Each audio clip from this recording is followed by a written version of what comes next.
And we're live.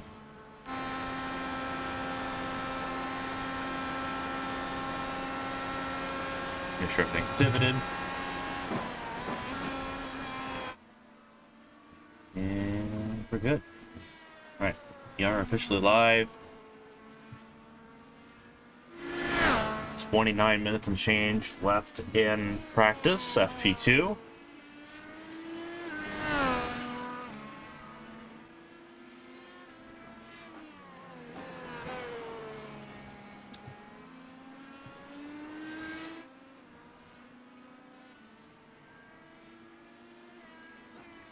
Kind of give 5 minutes for everyone to jump in. I'm gonna get something to drink real quick while we stand by.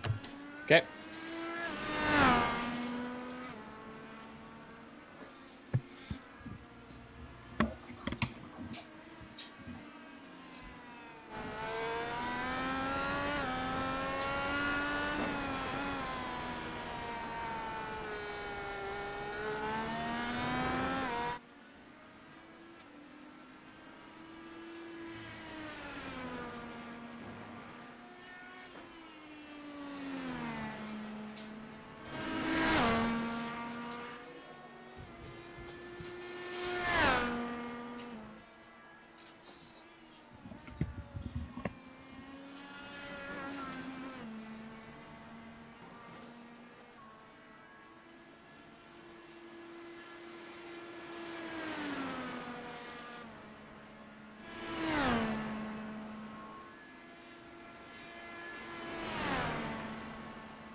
Alright, I'm back.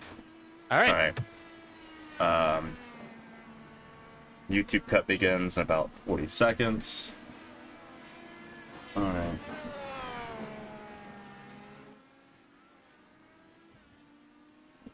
Sign on, I'll wait on that sub here.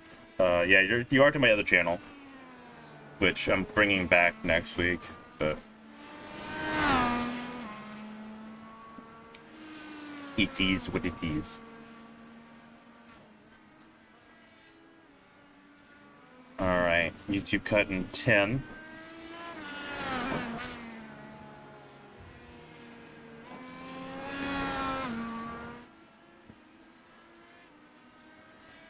Welcome everyone to race 20 of the ABN IndyARCS Series season. The championship rounds are in full force tonight here at Watkins Glen International at the base of Seneca Lake in upstate New York. Pressure is mounting more and more. Christina Ryan, front and center on your screen, our championship leader by only 4 points tonight. I'm Clayton Hardy, alongside me Kevin Young. It's your home state, but you're not racing. But you've still been excited for this. What you looking forward to tonight, Kevin? Well, for starters, it's basically in my backyard, more than my backyard than Presley's is, but there's a reason why I'm not on the track right now, because if I know, I'd be barely making above the 107 rule. Road courses are not my circuit. But regardless, this track is just a beauty to just drive around and a lot of different things. And you're going to see a lot of just uphill battling and situations where they're going to go through just the carousel and the bus stop. So many parts where it's easy to make passes and ride through, and you're just going to have to get the perfect line to make something happen. But a lot of drivers in here have NASCAR backgrounds. They know this track a little bit. You got drivers that want the series to come back for the Indy cars, and I think it really should. But I think it's going to provide some great racing here tonight in the Dallara R18s. Everyone in the chat beginning to sort of get ready here. Sign on. How have I been? Well, I might have COVID for the 4th time, so it's just not going away. I'm currently really, really sick, so that's why my voice is a little bit bassier than normal. So y'all get to deal with that ASMR for the next at least 2.5 hours. I mean, mine was worse in Kentucky, so at least... Yours was strep throat. Yours was just bad. Mm-hmm. But this is, I think it's either the flu or COVID. Either way, I'm miserable today. But days like today, some good old IndyARCS action makes me really happy. I've been looking forward to this for a while. More and more drivers jumping in. 15 have set lap time so far. Noah Belleville, Alex Shimkowski, Patrick Allen have jumped in. They have not yet set a lap time. Kind of like feed everyone in on what's going on here. So Christina Ryan, currently the fastest of the board so far here at Watkins Glen. 3.37 mile lap. 1 minute 27.2, her fastest lap here in New York. Emma Carter second, Cameron Perez in third, Olivia Hayward in fourth. Importantly, of that top 4, really of the top 5 and 6, only Perez has used push to pass on his best lap time. Yeah, I noticed when we were in the pre-race chats, we know a few drivers like Kyle Todd, for instance, not wanting to use push to pass on these warm-up laps. He really wants to do it all natural, as they would say. And also, bit of a shock that Noah Belleville was actually able to get in here so quickly, because when he said in the chat, he had a big update. Because remember, iRacing just had an update today where they added a bunch of different things, including Hell from Norway, electric car, Lucas Doyle, among other things, and that was a big, chunky update. So you're going to see probably a few drivers following, maybe a bit later if they forgot to do their updates, but I think we'll get a good, I think we're paced for 21 here tonight. There's a lot of drivers that are in here tonight that have not checked in, so that number could press north of 24. You look at Jason Blaney, who's on that list, Patrick Allen, Tommy Reynolds, another driver. Not sure if Reynolds is racing tonight. I know that he's at lap times. He's 12th on the leaderboard. But we could see 24 tonight.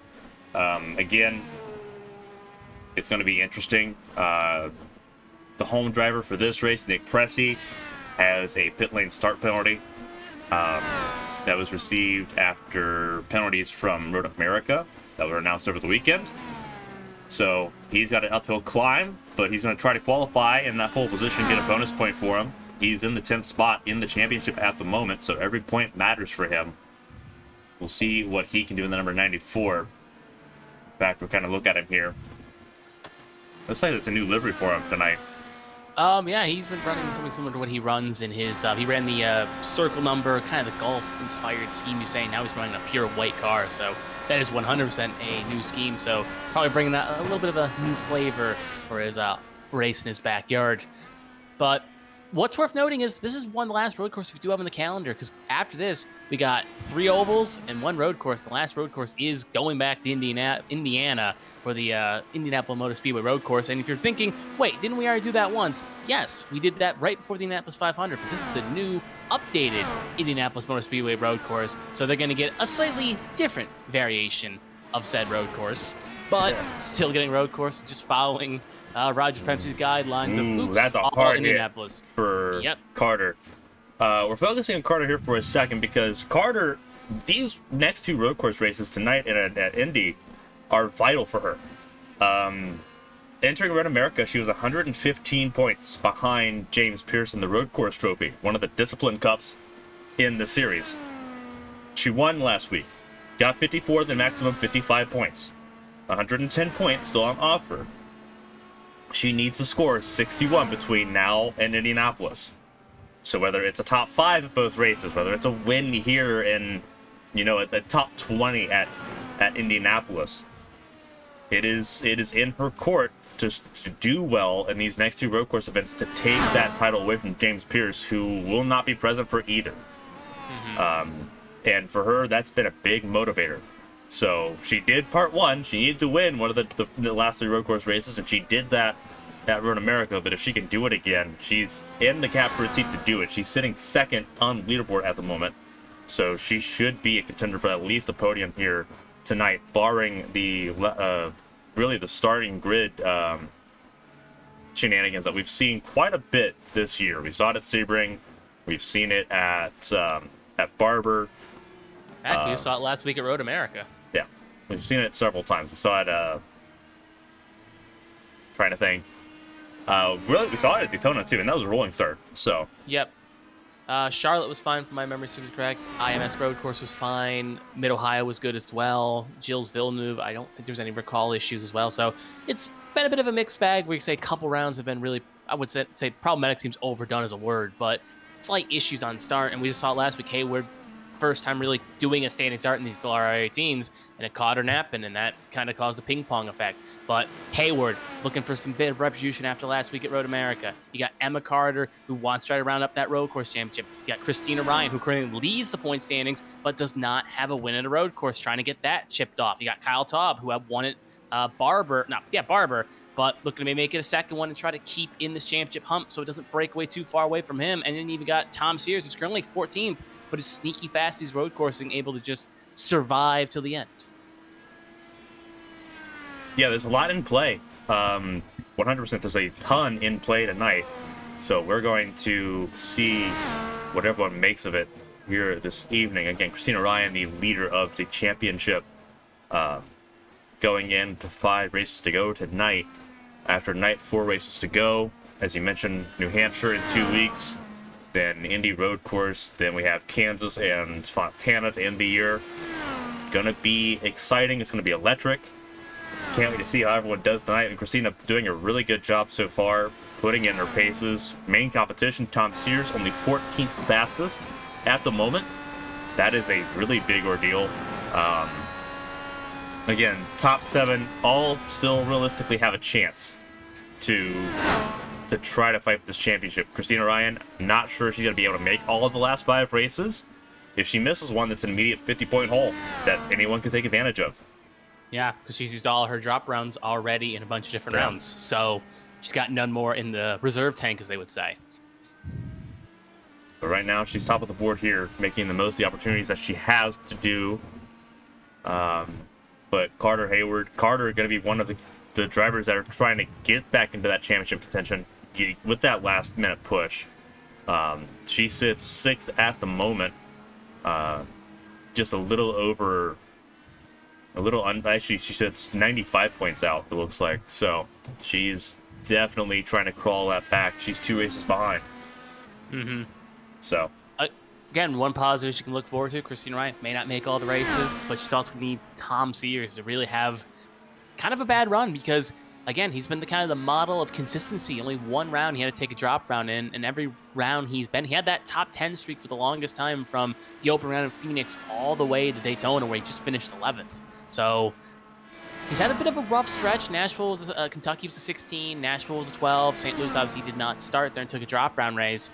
So he's trying to maybe get the ship turned a little bit and maybe find some of that mid-season form he had right around May and June. Well, it's critical now, and the competition now is only fiercer and harder than what it was to start. Hayward. Yeah, Hayward just went fastest on alternate compound tires. We'll switch to her. That was a car that junked it. I think it was Carter that wrecked. No, correction. It was, I believe it was Blaney that did. I think it was Blaney. You are correct. Yeah, it's the white machine of Jason Blaney coming out of pit lane now. He's right now 10th. He's looking for his best finish of the year. So right now he's in 10th. It's a track that is relatively close to home for him. He was born in Pennsylvania. He lives in Jacksonville now. Yeah, Olivia Hayward, one of the series rookies, who has really kind of taken the series by storm. Her first pole in the series last week at Road America turned into a 4th place finish. but looking for even better this time out. We mentioned on our Twitter account going into the weekend, new colors for the Prismatic driver. Now she's in the Prismatic colors alongside Christina Ryan, and they are top 2 on the leaderboard. So a little bit of potential Prismatic domination here in the absence of Twisted Racing. And kind of asserting themselves ahead of Hyper Formula, who a really true contender for the championships are going to be. Yeah, it's quite interesting because they both have the same paint scheme except for a slight different variation on the two of them. So they're close on track. It'll be obviously kind of easier to tell, but hopefully there'll probably be at least one flib before season's end with these two schemes in comparison. So I think you, like, for example, I'll use an example of you and myself when it comes to Twisted Racing, with Pierce had that slight red stripe, and then you had Dan Tenario with that slight blue stripe difference. So from the naked eye, it can be a bit hard to tell from far away.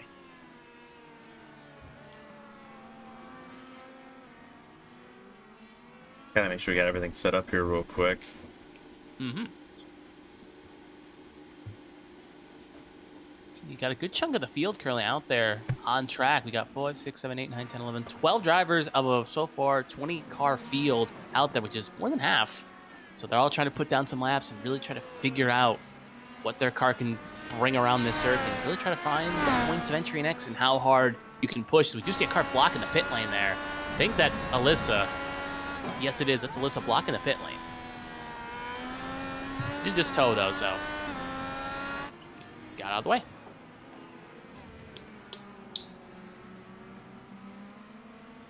So riding aboard here with Cameron Perez as he's coming through the last couple corners here. He currently sits P4 in that number 61 machine. And try to find as much time as he can. Gets a little bit late on that grass. Slight clip if my eyes were not deceiving me. Coming down the long straight here. Going to see if he can go any faster on his tires.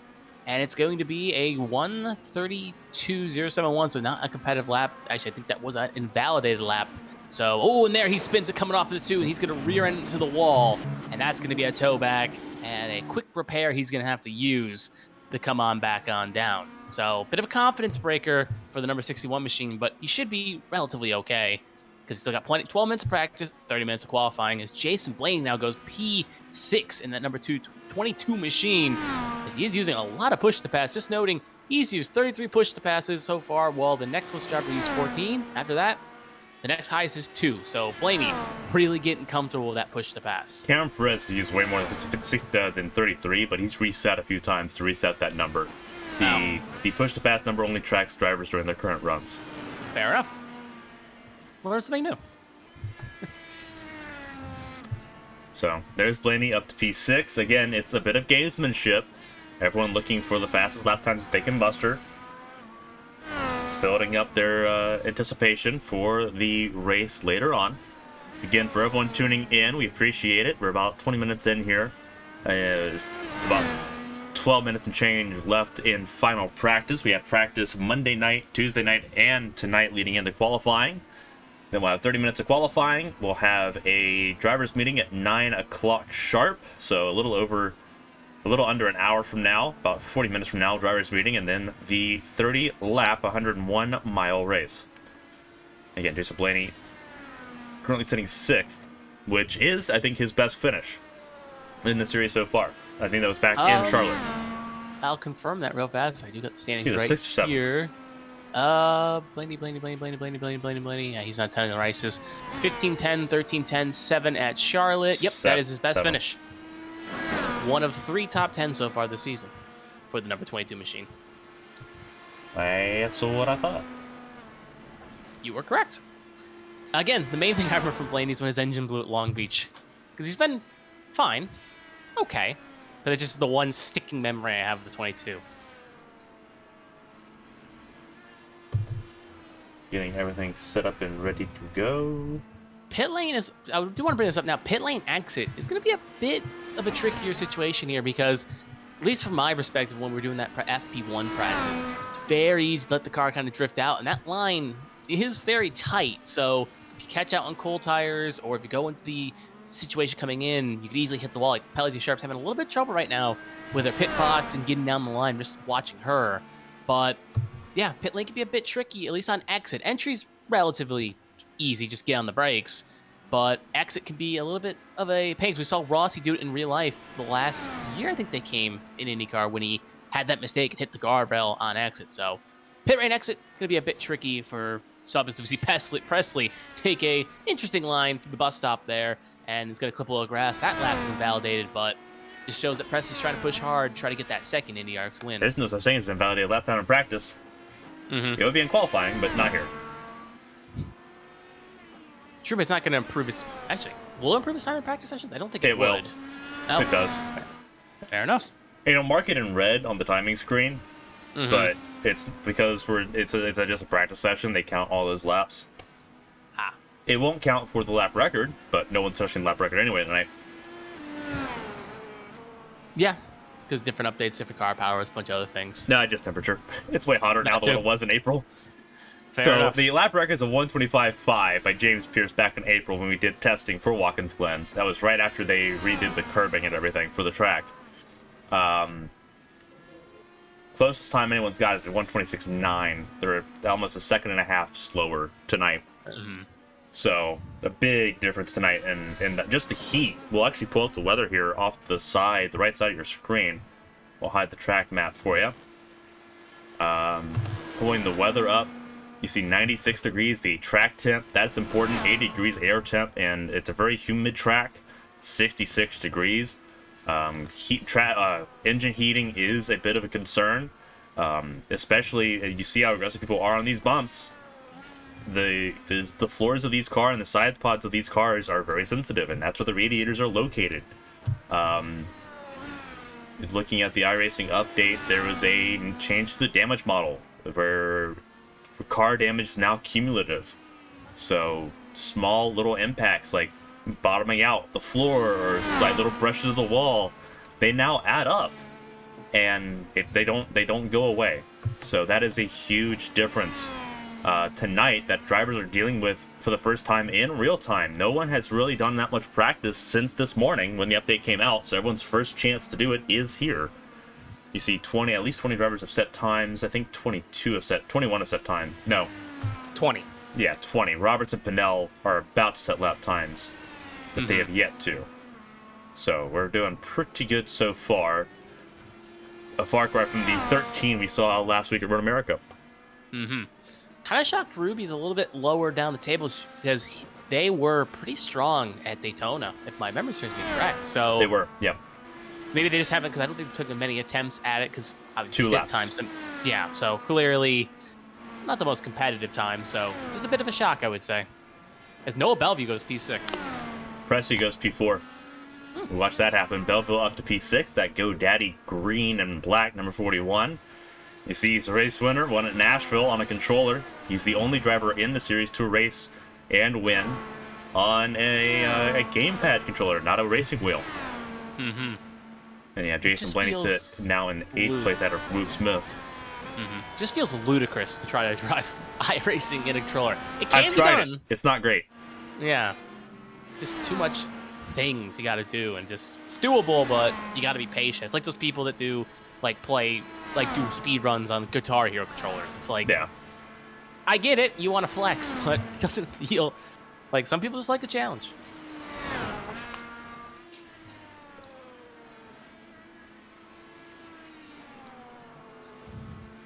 So still on board. We're on board here with Ryan. She goes through just past the bus stop. Oh, got a little squirrely there.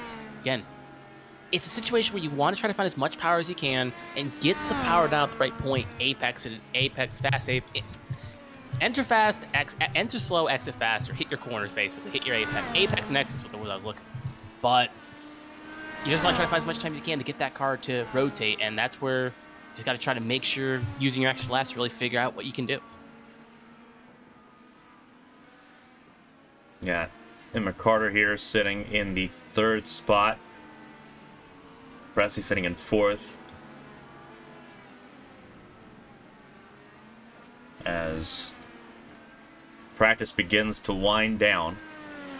Perez in 5th, Kyle Taub in 6th, who is rolling up the hill there. And then you have Belleville, Blaney, Luke Smith, and Alyssa Pelletier Sharp, Alex Shimkowski in 11th, Tom Sears 12th, 13th Derek Miller, and his debut. We'll see Derek Miller Mm-hmm. A privateer tonight. Racing for Nexus Sim Racing Team in Hyper Formula, alongside Matthew Stephen. Oh, A little bit of curbing there. Got him sideways out of turn number 1, but he will keep it rolling and keep it out of the wall. Got Ben McDonald in the Raid Shadow Legends machine, number 32 for him. Then you have Bryce Saucier sitting at 17th, our Gateway race winner. What feels like ages ago now, really only 4 weeks. Jacob Blankenship, podium last week, 3rd. His best finish 2nd at Long Beach. Bryn Roberts is running. Dean Timms. We do have a Twisted driver in the lobby. He's going to be flying the flag for Twisted and Yeah, trying to 46.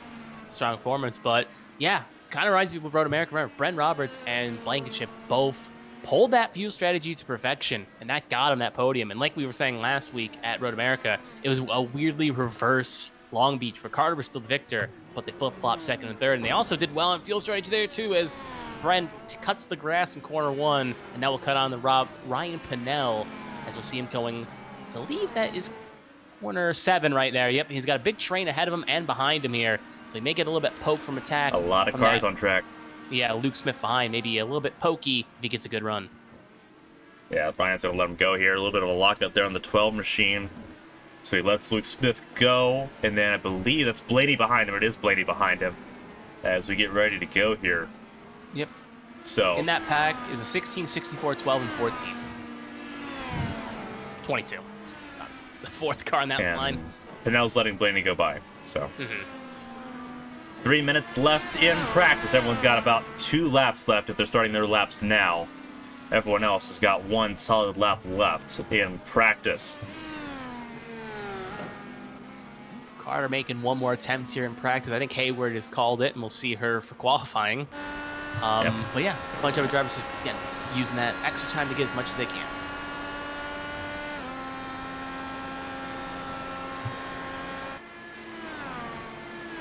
Speaking of Pinnell, he's been relatively okay this season so far. So yeah, his first lap, he let a lot of drivers go by. So that first lap, that 136 is not relative at all. So nice. He got that 4th at Texas, and the rest of the season's been pretty okay. Could have probably wants a few more top 10s. Only gotten 4 on the year, 1 top 5. So, and last 2 rounds obviously he was not here, so taking drop rounds. So probably wants to kind of again get the ball rolling, because even though he's mathematically out of the championship, could easily set himself in a good spot going into next season. yeah, Pinnell is trying to be top 10 in points. That was his goal. It's not a car that he's very familiar with, but he's been very persistent in learning the car, and he's not too far away from doing that. If he can capitalize his next 5 races, 3 of which are ovals, where he has his best finish, Ryan Pinnell could do some really interesting things to get that 10th spot. So, just on him to maximize those opportunities, and he's been surprisingly decent the last few road course races, too. You think about his top 10 at Montreal, 6th to mine. That's a track he had not raced before. So he's definitely got something in him. The 2nd lap puts him with safety within 107. That's a 133. The lap you need to be in the 107 is 134.16. Andrew Jamelin in 53 has joined in, so he'll make his debut as well. What did that say under his? Because we're like IndyARCS Drivers Championship. It said something. I think it said "I like left turns" or something for Chamberlain. Yeah, he's not made an appearance yet, so I haven't been able to adjust it. That just caught me off guard because I was looking at the other things. It's like usually like a blurb about what they've done this season, or if they're championship leader. This will be his debut. Yeah, best finish, and there was just "I like left turns," like some Sunday Night Football quote you hear when they're doing driver introductions. I mean, player introductions. See Bryn Roberts there. He's up to 19th place, so 130.9 for Roberts. And as we see qualifying tick down here, it's going to be an interesting one. Yep. But again, 30 minutes of qualifying coming up after this. For those not subscribed to ABN on Twitch, there will be a 2-minute break in the opening segment of qualifying, but we'll bring you the hot stuff of qualifying, the flying laps, caution-free, and then we'll bring you the beginning of the race caution-free as well, or commercial-free as well. I can't guarantee caution-free, but commercial-free, yes. So we appreciate everyone sticking around here on a Wednesday evening to start off September. Mm-hmm. What a month it is. Alrighty. Qualifying has begun. 24 cars in the session. Let's see who's going to be the first driver to head on out, and it's going to be the 83. Yep. Olivia Hayward coming out of pit lane. Christina Ryan will be second out of pit lane. So the prismatic drivers banking early. We saw that last week too at Road America. They both like to go out, be the kind of the class of the field to start off, set the time, set the table, and see if anyone else can catch. Yeah, last week it was a battle between Carter and Hayward that Hayward ended up being the best at, but they traded times back and forth. There's a good 3-4-way fight for pole position tonight. Hayward, Carter, Ryan. Can't really can entirely rule out Kyle Taub. And then you can kind of sort out the melee the further down you go. It's like pulling straws. Right. I mean, that's not a bad thing to have when you have a lot of drivers in that midfield so competitively close. Because in some series, it's like you got a couple drivers in that one pool, and then a couple drivers in another pool, another pool, another pool, and just a lot of space. When you have a lot of drivers that can theoretically be within a close range of each other, it's not a bad problem to have. Updating the ticker board here.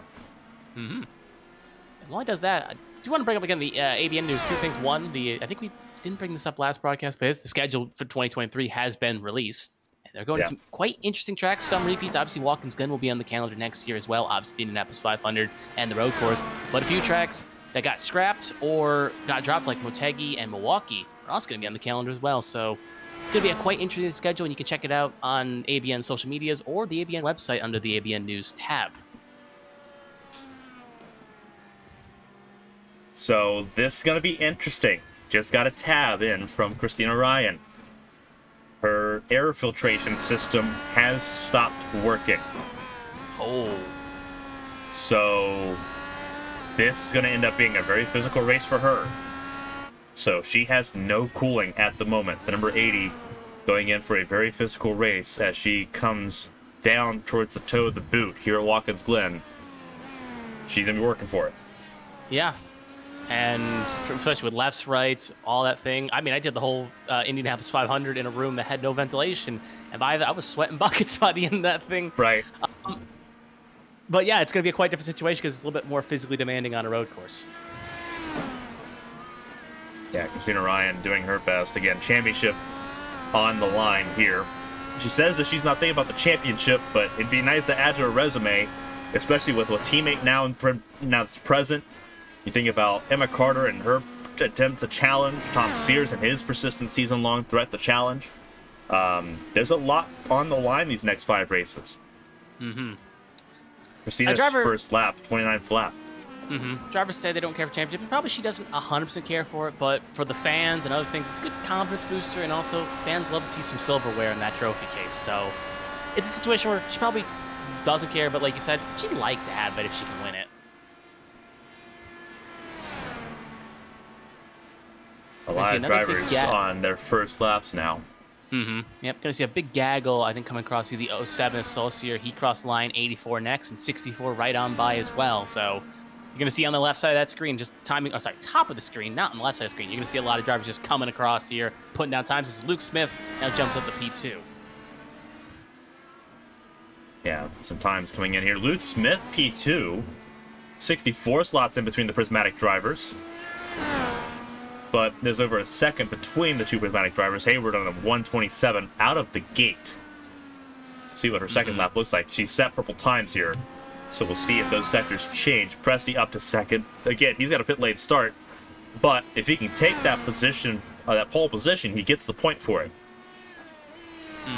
So it was all that fight for it. And we saw that Presley was able to hold Hayward off quite well during Road America, so he's no slouch on the road courses. We just see Hayward pull it in here on that Red Bull. But right now, it's Hayward sets the fastest time on Red Bull, and then you got Presley and Taub on the primaries, second and third, and a little bit of a mixed bag going down the field here. So it's kind of a, I think we said during FP1, it was obviously broadcast, but it's mutual shared direction.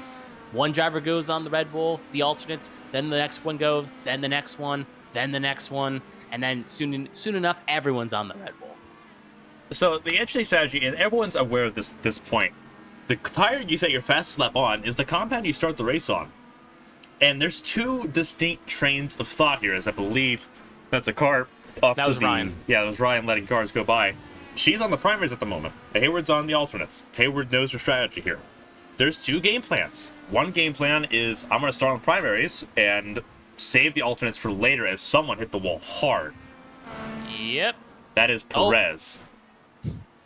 61 machine. I'm actually going to go back and look at it here. What happened to cause Perez to wreck? Well, he got in this Tom Sears, it looks like, at the end of it. He hit the wall and lost control and hit the pit wall as well. You'll see him, bounced it, and then, he had no control. And then there's nothing you can do there, unfortunately. As bad as that is, like, Perez doing everything he could. Yeah, he was probably on the brake, but like at that point, you're just a passenger. You can't turn the wheel. It's just going to go wherever the momentum wants to carry you.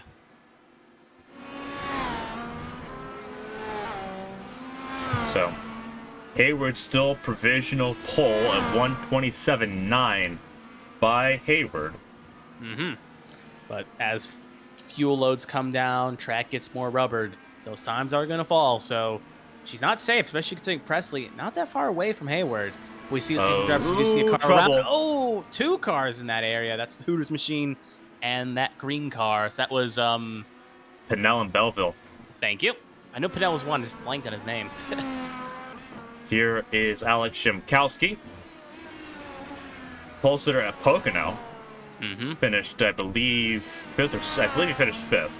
Yeah, because the strategy did not work out for him and his teammate Peach. Carter P3, the primaries.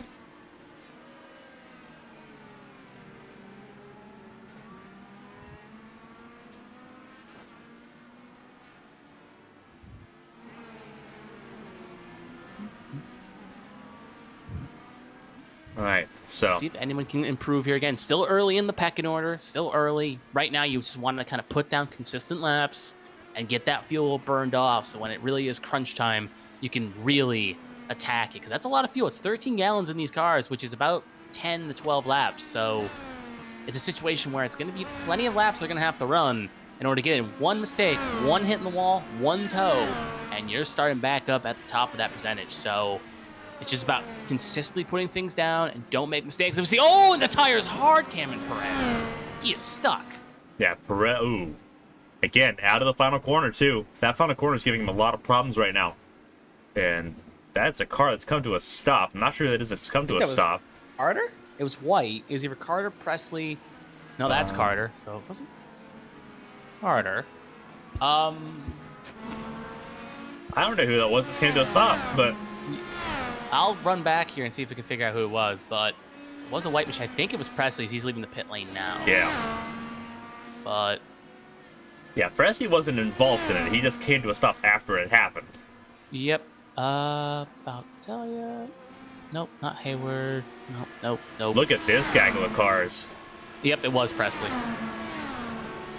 There's the red car of Patrick Allen. There's the black machine of Brendan Roberts again. Both of them are Coca-Cola machines, but one's black and one is in red.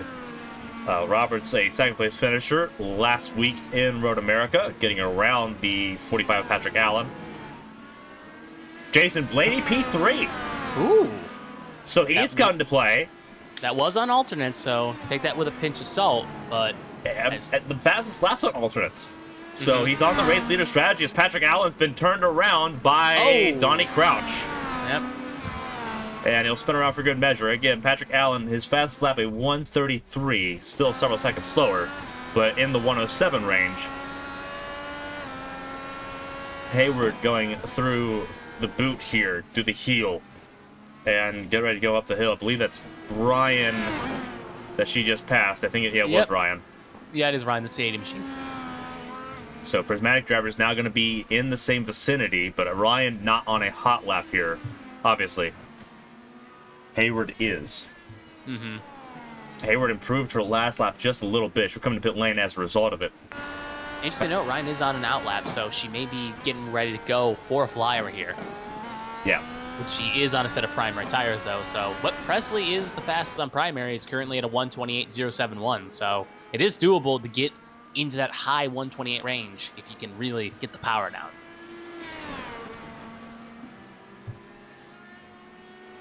Jason Blaney, third fastest at the moment. Looks dialed in. Looks very, very dialed in. He's looking at a potential podium. He could play spoiler tonight.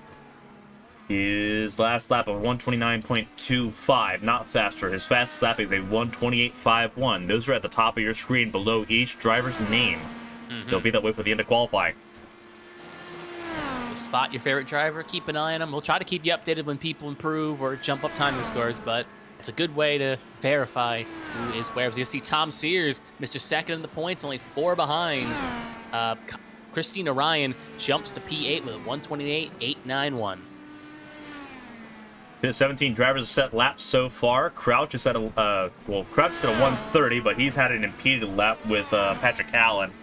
Patrick Allen at 133, the slowest of those that have run a lap time so far.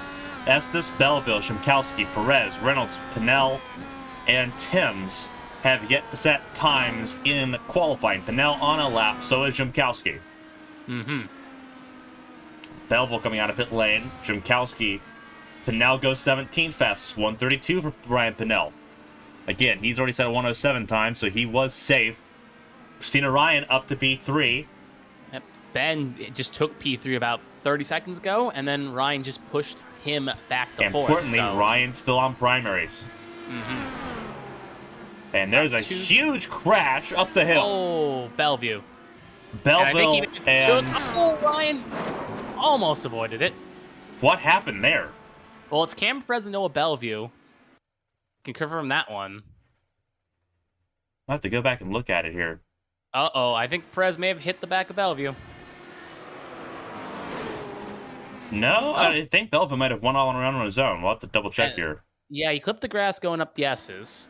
And then Perez snuck around from what I saw, but we'll wait, do it again here.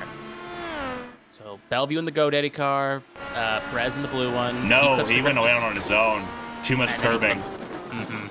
And Perez... Wheels locked to the left, and that broken wheel just kind of came down. He was trying to keep it left, but... I think he had the wheel crank left. He did. He had it all the way to the left. Hold on, let's take a look at this. Yeah, we're on board with Perez.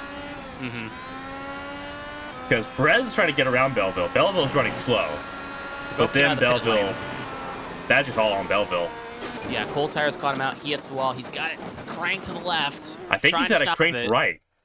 Does he? Well, it's a little bit hard to tell with the thing in the way, but just look to the left and then... Oh, no, it's hooked all right. It's hooked dead right. You can see the right side tire hooked. Oh, yeah, not left. And then Ryan just happened to be there when the thing swung the other direction. Yeah, he shouldn't have done that. At all.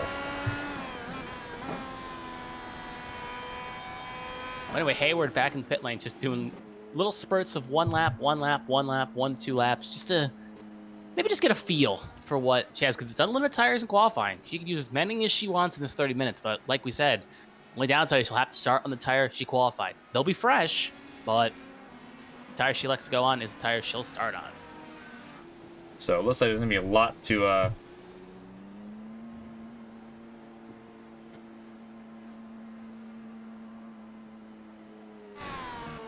Oh, Carr just went P1. Yeah, she did. By a wide margin, too. And we saw this last week at Road America. Carter went faster than Hayward, took that as a challenge. Hayward went out, and wow, that's a big gaggle between the bus stop there with Bellevue and Perez. But finish my point. Yeah, we saw Hayward took that as a challenge and decided to elect to take it right back, and they were tooth and nail to the end. So I don't think we've seen the last Hayward jumping for it.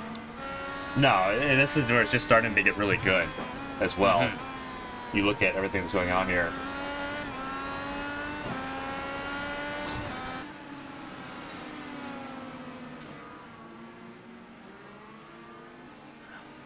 It's a big track, but if everyone leaves the pit lane at the same time, it's really hard to get some spacing, as we can see here that 5, 6 cars were all in that blanket. Now they're slowly trying to get kicked out here, but Perez and Saucier kind of stuck, and Perez just runs to the back of Saucier. Saucier in the wall, clips Perez, and yeah, maybe not a little bit too aggressive by Perez to try to find some time, but they all just came out of the pit lane, and 2 cars now got the tow on back. So we're going to send this to our director of competition here. So I'm going to go silent. Kevin, you can lead the way for a little bit while I get this all messaged over forward. All right. And we'll hear what we're going to hear here. All right, he will go do that. We'll just kind of cut on board. He'll keep you up on the times as we'll follow board here with Ryan there. That's Ryan, or is that Hayward? That is actually Hayward. No, it's Ryan. My mistake. As Ryan's going to come across the line here. This is going to be our first lap here of her stint. She gonna go actually start a lap here, as they would say. She goes off into 1 here and try to find as much time as she can, because her prismatic teammate's currently in P2. So a lot of time still to be found, but she's still sticking to that primary tire. She does not feel like she wants to take a gamble on the alternates and really take a chance, but who knows? Maybe with 5-10 minutes to go, so we're already about half over qualifying. 14 minutes to go, as we just hit 14 minutes right there. We may see her with maybe 5 minutes to go really attempt to try something if she really wants to do it, or maybe that's the name of the game. Blank Chip jumps up to P8, and he will push down Luke Smith and Tom Sears as Blank Chip runs a 128.596. So relatively good dialed up there with Christina Ryan. She seems relatively poised. She's got a couple more corners left. She's going to go hard in 7. Now she's going down into... Actually, my mistake. Look at the wrong map. They're now going into 8. As, Bren Roberts goes P4 in that number 84 machine. Yeah. He puts on a 128.126 and is going to split Ryan and Presley. Can Ryan re-jump? Right now, it looks like she's rolling it down here. Does not feel comfortable with the lap she has. So we have information here. Drive-through penalty for impeding cars 80 and 07. Cameron Perez. He will have a drive-through in this race. Saw it pop up on your screen briefly. Again, Perez will be... Perez, I've kind of kept an eye on him while we were watching Ryan there. He's really been struggling these last couple laps to really keep that thing straight, so... And, again, this is Cameron Perez.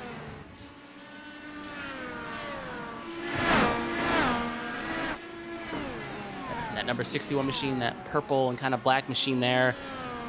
Gonna go a little bit wide here, and... I assume he's going to tow because he's stopping on the side there. And yes, he will. He'll tow back to the pit lane. So he will drive the penalty by the first 3 laps of this race. But since you know, he has not actually set a time. He is not yet, no. Neither is Noah Belleville, who's been... Derek Miller. Sorry to cut you off. Derek Miller just jumped the P1. Top 4 all on alternates. Nick Pressey, the only one not on alternates in the top 5. Christina Ryan in 7th, also on primaries. Mm-hmm. Ooh, that's car hard in the wall here, it looks like. Button. Look at Christina Ryan. She believes she's behind Miller. I'll have to double check here. No, she is behind, I think. Christina Ryan's behind the 60 machine of Jack Mulkey. Mulkey's joined in. We didn't see him. So we have 25 cars. Yep. Which is... It stinks because Road America is such a good track, but just bad timing on Road America's position on the calendar really hindered the field. Because it's a good track. It's really a fun track, but at least they're sewing up for Watkins Glen too, though, so...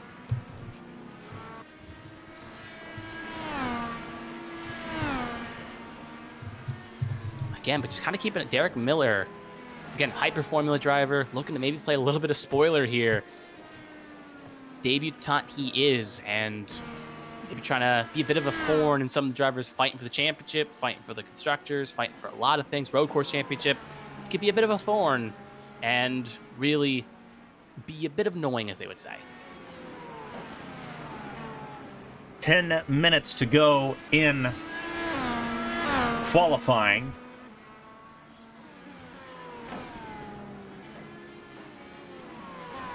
Luke Smith jumped up to P5.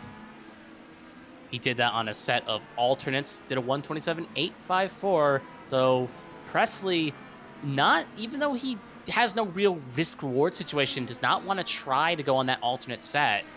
But kind of makes sense because he's going to have to start in the tire he qualifies on. So if he's starting from the pit lane, it makes no sense to start on a set of alternates. So he's going to kind of stick on that set of primary tire. He like puts him down as Bellevue puts on a time. Same thing with Jack Mulkey. Bellevue goes 18th. Jack Mulkey goes 15th.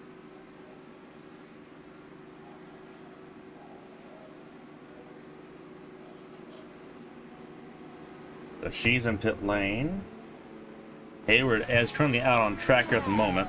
Yep, Hayward's on an outlap. Derek Miller's also an outlap, but Hayward's obviously farther up on the circuit as Miller is currently going through the bus stop. Well, Emma Carter just stole it from both of them as now she is your current pole sitter with a 126.869. She's the first driver to break into that 126 bracket. She did on a set of alternates as well, so it's mutual assured destruction. Everyone, if they want to have a chance of pole, you got to put on a set of alternate tires. Ooh, Mulkey in the wall hard.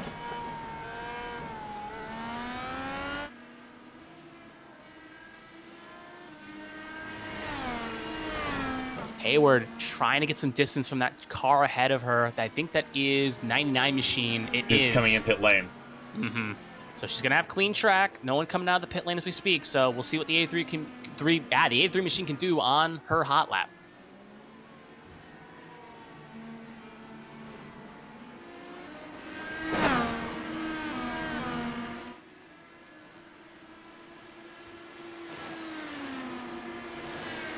Derek Mill also has just started his hot lap as well, so we'll keep an eye on both here and see what either driver can do.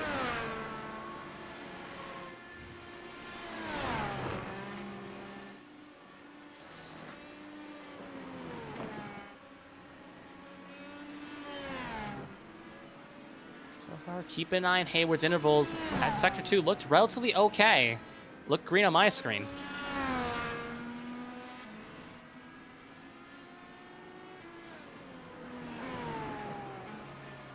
She's got to try to find 2/10 in order to get that McCartan.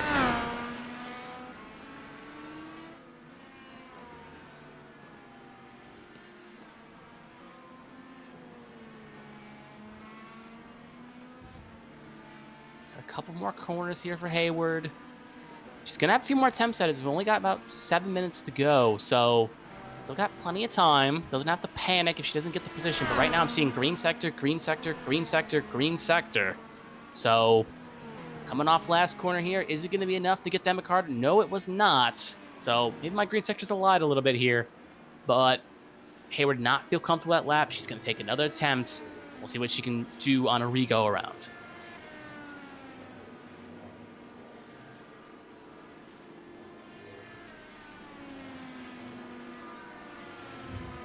So we'll see right now, because I think Miller validated his lap. He just, I think, crossed the line. Yep, he just crossed the line now. I believe he went wide and won, so this time's not going to improve. Yes, it did. No, that was an invalidation. So Miller did not improve on his time. But he's going to try to maybe rear gear up. See who else is on runs right now. We got Ryan out on track as well, but she's currently on a one stinner. We got the 84, Bren Roberts. They're going to be the next two to cross the line. Along with the 53 and the 11, is Hayward going back out again. Put down a time. So Roberts crossed the line. Did he improve that 84 machine? No, he did not. He was on a set of, actually, he was on a set of Red Bull. Here comes Ryan across the line. Ryan jumps to P4. She has switched to the alternates. She sees the situation to go for pole, and she will jump to P4, but still pretty long distance away from Hayward. So,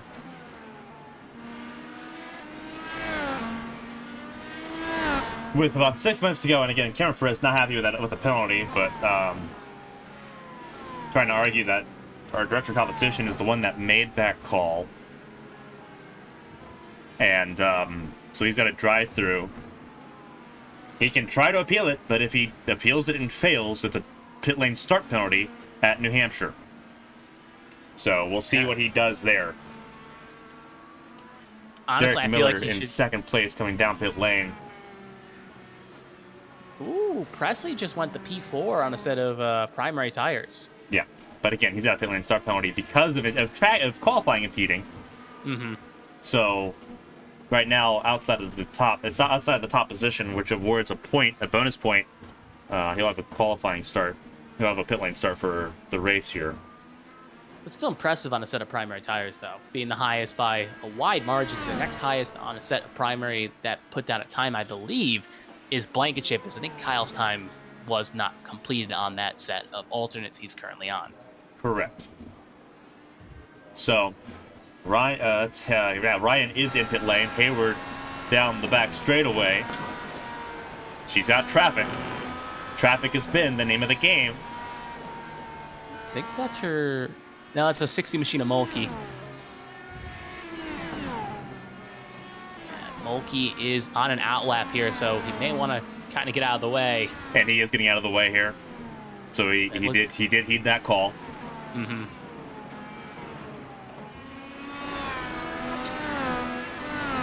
Hayward thinks that was impeding, just to let you know. It's not. Yeah. Mulkey let Hayward go when it was requested, so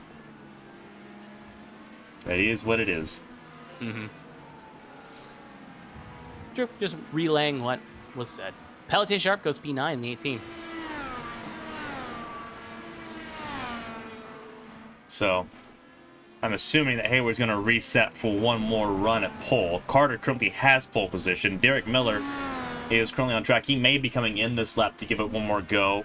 Christina Ryan going through the top of the boot. Yeah, Miller is on an outlap right now, so if he does not feel like he's warming up his tires now, so I think this is going to be his put up or shut up lap. Carter feels very confident in her run because she's currently been in the pit lane for about 5 minutes, and I've seen no effort to make a lunge for it. So I think she feels okay with her time, but will her hubris end up biting her in the rear end?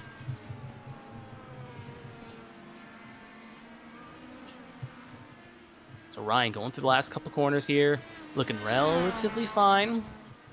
Wants to try maybe get, because right now she would be de facto P4 because Presley's starting pedally. Off last corner. Getting a relative toe down the line. Can she get any higher? Can she improve? It's going to be no improvement. So I think she invalidated somewhere. No, I think this actually started. That was an outlap. My mistake. Yeah, this is the start of a lap for her. Yep. It always helps to read.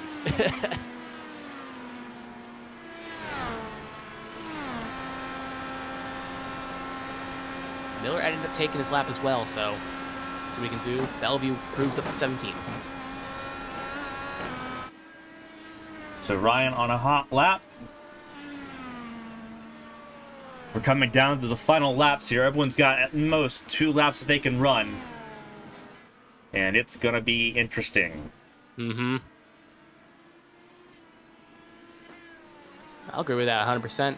Because it's put up a shut up time. If you got a fast lap in, you take it. Carter heading out on the track right now. She does not feel like it's safe. She's going for one more attempt, maybe trying to improve just a little bit to make something happen.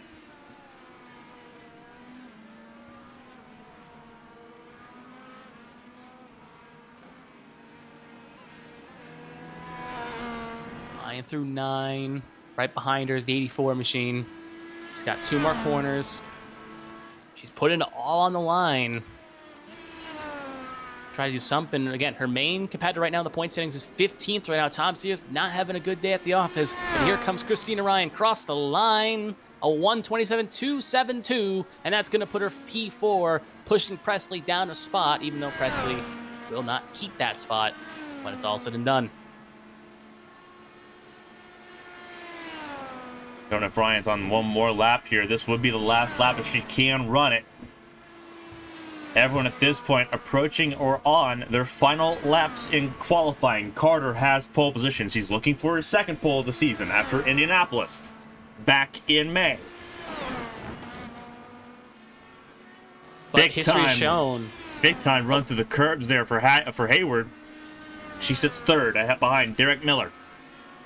But history has shown being the Pulsator isn't the most beneficial. There's only 2 drivers that have gotten pole that ended up winning the race. Both were Pierce at 2 separate road courses. One at Roval, I think the other one at, I want to say Tona. So pole is not the most beneficial place to be if you want to win.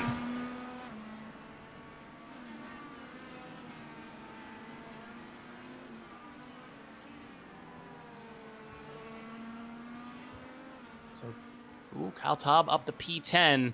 Follow still on board here with Ryan. A couple more corners to go. Does she have anything? This will be probably a last attempt. She could take one more, but considering the fall off of the alternate tire, she probably is not going to have a good third run in her if she chose to use it. Derek Miller pulls down the pit lane. He will not improve.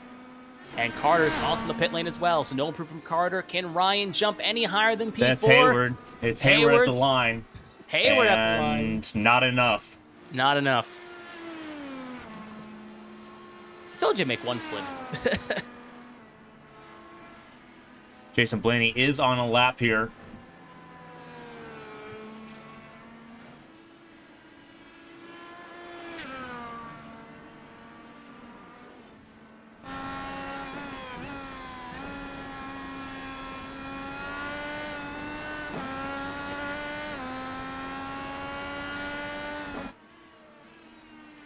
We got 6 drivers left to put times. Luke Smith, the 18 of Pelly Sharp, 16 the 99, the 53, the 22, and the 80. 64 will be the first. It was still right on board here with Blaney. Looking for a good starting position. He was up there at P3 early in the session, but now currently P12. He wants to get a little bit closer to the front.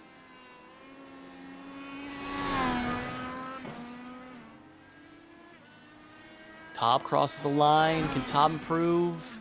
Yes, he can. He'll go 127.993, but not enough to go any higher. Blaney, I think, slowing it down here, so it's going to be Ryan. Ryan's going to be the last chance to put something down here. This time it actually is Ryan coming down the line. Can she go any faster than that number 80 machine? Crosses the line, and it's not going to be quick enough. It's a 128.257. Almost So a Emma full Carter. second slower. Yep.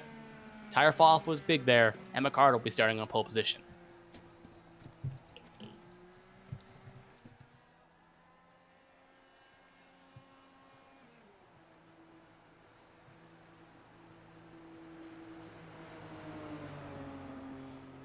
So that'll end qualifying. It's Carter, Miller, and Hayward, and we're going to get ready for the drivers' meeting now. Mm-hmm. Don't worry if you were a fan of that part of the program. It's not going anywhere. Just last week, a little bit of a scheduling error, but this week it's back, and it's back and better than ever, even though it's basically the same thing.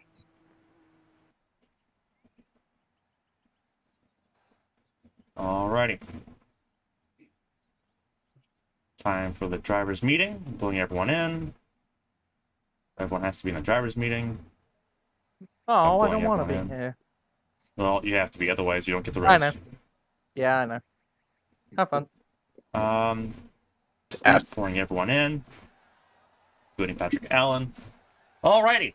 So everyone's allowed to be on track at this point. So if you need to do last-second practice, whether it's for standing starts or whatever, go ahead and do it, because this is your last chance to do that. Kind of making a couple of notes here. Cameron Perez is appealing the drive-through penalty for car impediment. That'll be reviewed by our director of competition after the race. If that appeal fails, it's a pit lane start penalty for the next event. So there's that. So Cameron will not have to serve a drive-through penalty until after that has been determined.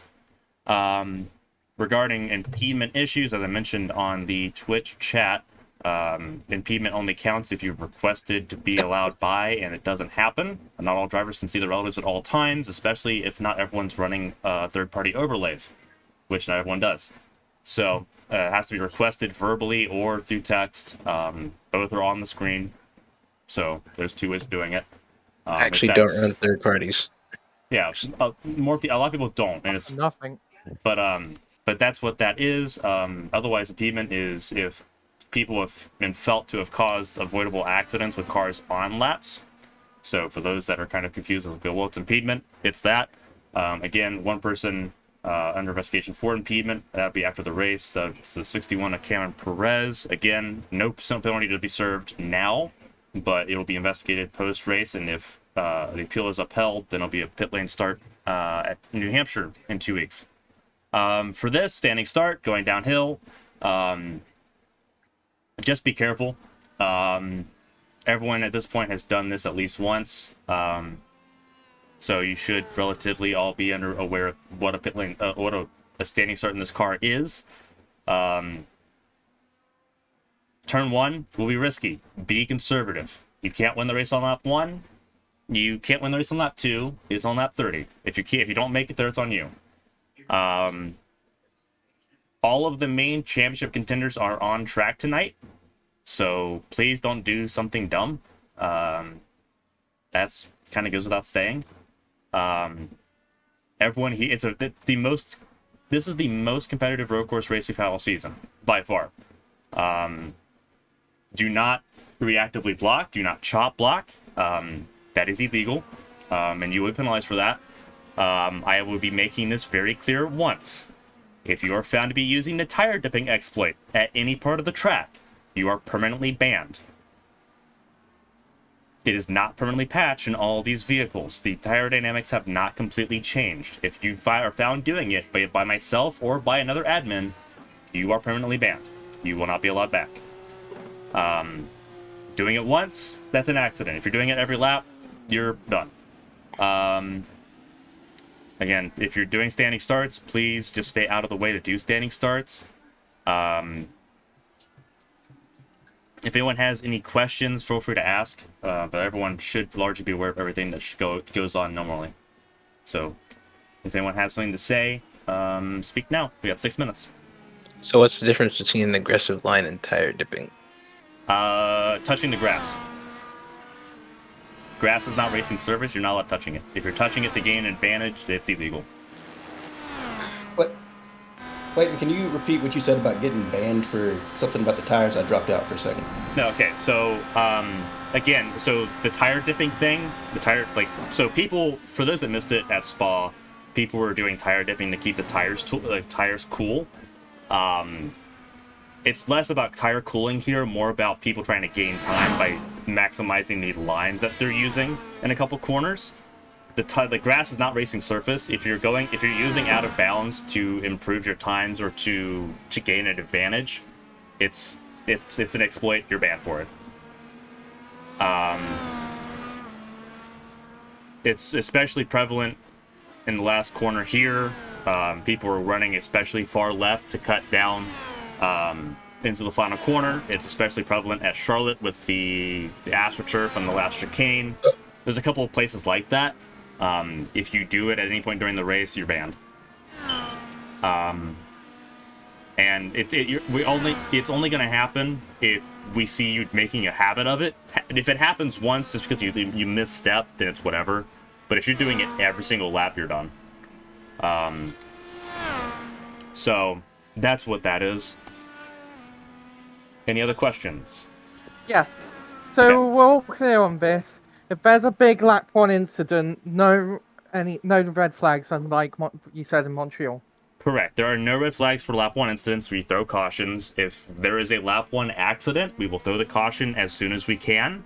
You are encouraged to tow back to pit lane. It is quicker to tow back to pit lane and reset than it is to try to limp around. That's what caught people a lap down last time, is people tried limping it back and couldn't, and they ended up being trapped a lap down. If that's the case, just immediately tow if you know you cannot make it safely around. Okay. Any other questions? What's the ruling on the bus stop? Because I know the bus stop, you take a very aggressive line with the curbs. If you're taking an aggressive line on the curbs, you're risking damaging the car with a new damage model, so that's kind of your own risk. Curbing is track, grass is not. In that area. Okay. Any other questions? What about going wide at turn 1? Like, iRacing handles it if you go too wide. You get a slowdown penalty for it. Okay. Next year, there's going to be incident points, and that will give you a 1x. So right now, if iRacing sort of just handles it, but next year there will be incident point limits, so you'll want to be careful there. But for tonight, you can. Good idea. For tonight, you can kind of run a little bit wide. Just don't run super wide. Yeah, because the slowdown penalty isn't worth the wideness. Nope. It's like a second or 0.8 usually.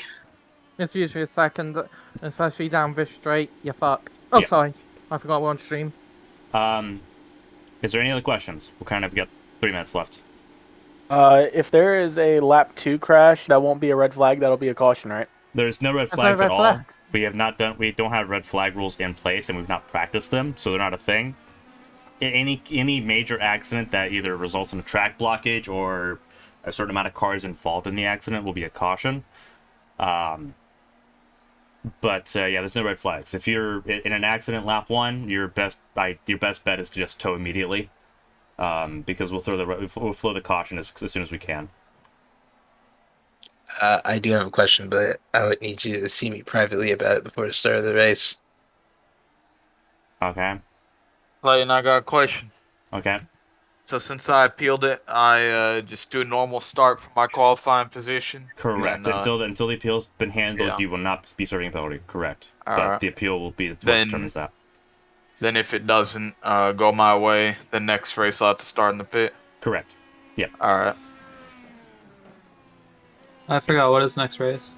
New Hampshire in 2 weeks. Oh god. Okay. Any other questions? Clayton, did you get my DM earlier? Let me double check. I think I might have glanced at it. Pit Yeah, lane I start did New get it. Hampshire might Okay. help. All Anything, right. I don't know. Any other questions? Going once. Sold. Good luck, everybody. Yep. Nick, DM me if you want to, real quick. As we're getting ready for the broadcast here. It's a share screen type thing, but I'm not gonna be able to look at it here with less than 2 minutes to go. it's like 10 seconds of footage. But like, sure. All right, give me a second here. All right, everybody, good luck. Well, let's have a clean race. Okay. Later, bitches. Can't win lap 1. You can't. All right, show me what you're gonna show me real quick. Okay, so like the compound wet prices.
Alrighty, almost time to go green here in Watkins Glen.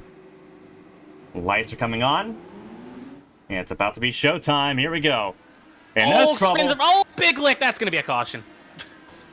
58 of the active pet machine just spun it right in front of Pelletier Sharp, and that took out a bunch of cars. And that's what we warned about immediately. Standing starts called out Hayward last week, and this week called out new debutant Derek Miller. Remember that there is no pace lap. This was the standing start. And now we're under yellow immediately for an accident with Derek Miller, Luke Smith, Alyssa Pelletier Sharp, Tom Sears. Yep. That's problems. Mm-hmm.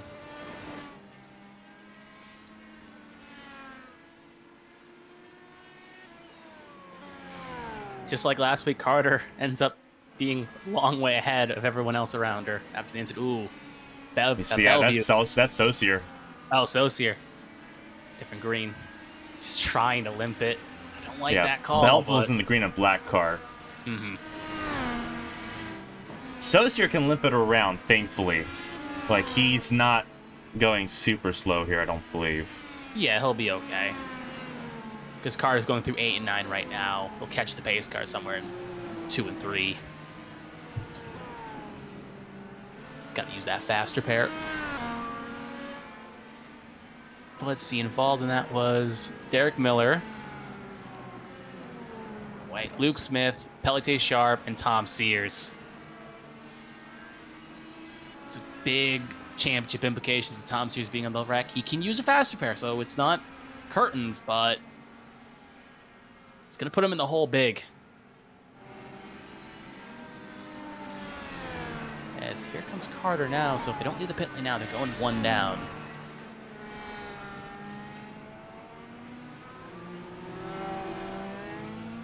Alrighty. Sharp Miller beat it out of the pace car, but Sears and I believe Luke Smith was the other are not going to beat the pace car, so they will go 1 down.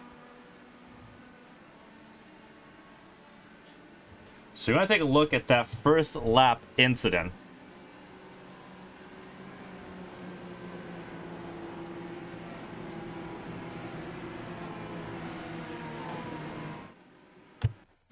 Yep, so here we go. Alrighty, so here it is, opening lap. So Sharp gets a good jump and just nowhere to go.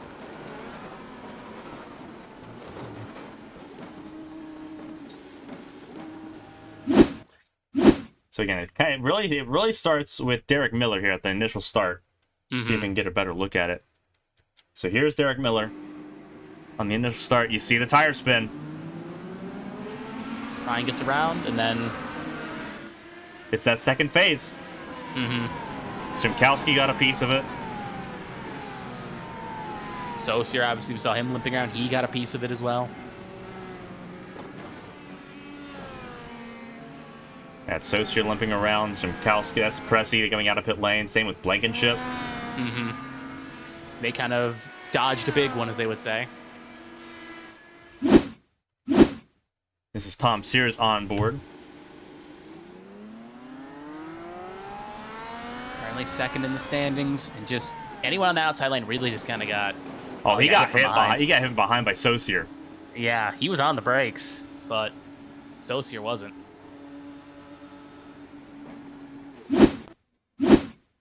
Here's what happened to Saucier.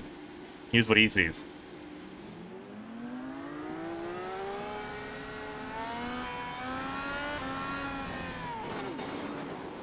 That's just really that's not great. Yeah, because he was really laying back there. Like, I could understand if he was on Sears' gearbox going into that, but he was pretty far back. You think he would have been able to stop in time? Yeah, that's just really delayed reaction there from Saucier. Because you see the smoke early, and he just does not react. Yeah.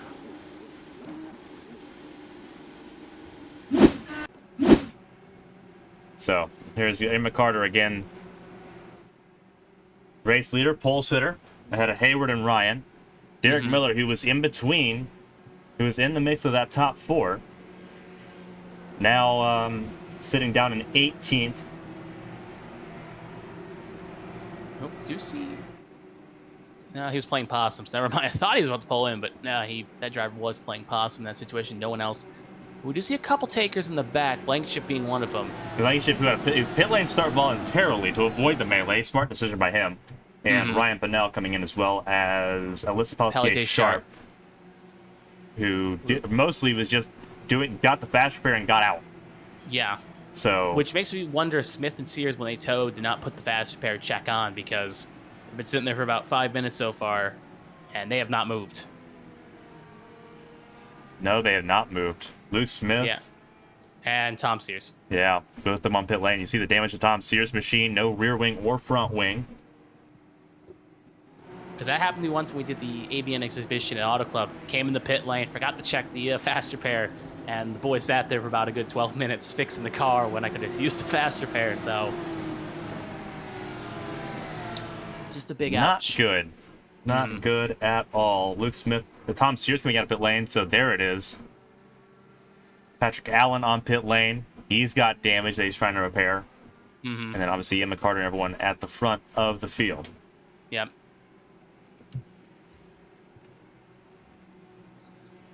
So after that hectic start, we'll get a chance to kind of, well, we didn't really have to really regroup, but we'll get a chance to at least think as we do see that nice Texas screenshot there of Ryan when she won. I'm having to enable somebody's voice chat, so. So we'll get to see a nice little some screenshots of the previous races. There was Texas. Here's Long Beach. So it's probably just going to go in order as Perez got his chat enabled. And there's Emma Carter winning at Long Beach there. Getting her first win when she was a debutante. And now we're back. Bingo.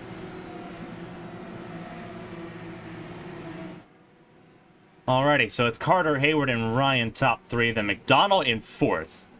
Then Kyle Taub, Jack Mulkey, and Bryn Roberts in top 7. Jason Blaney 8th, Alex Shimkowski 9th, Cameron Perez in 10th. Tom Sears not happy, but nothing that he can do. Derek Miller with that spin early on. I don't blame Sears for being a little bit hot on the collar. Yeah, he's on the collar, like, and that hurts his championship big time.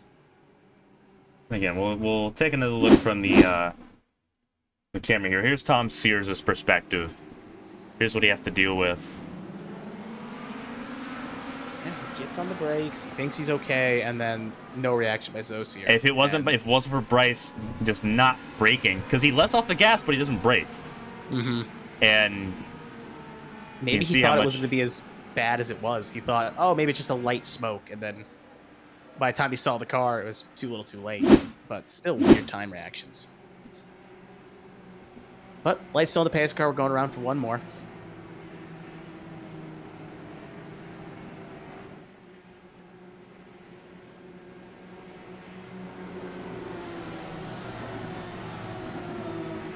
See if anyone, I think most drivers, if they've stayed out, they're obviously not going to come in this time by. We'll see if anyone maybe elects to try something different. Stretch the tank, get off sequence. And I see no takers for the most part. Yep, whole field stayed out.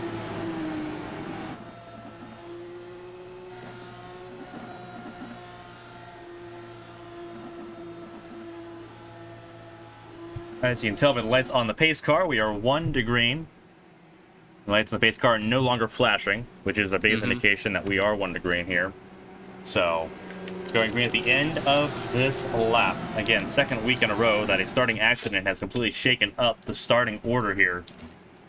But we have Tom Sears now a lap down, and as well as Luke Smith. Patrick Allen still rolling on the lead lap. So that is 22 of 25. Well, the positive is we only got one more standing start left, and that will be at the Indianapolis Road Course in a couple weeks.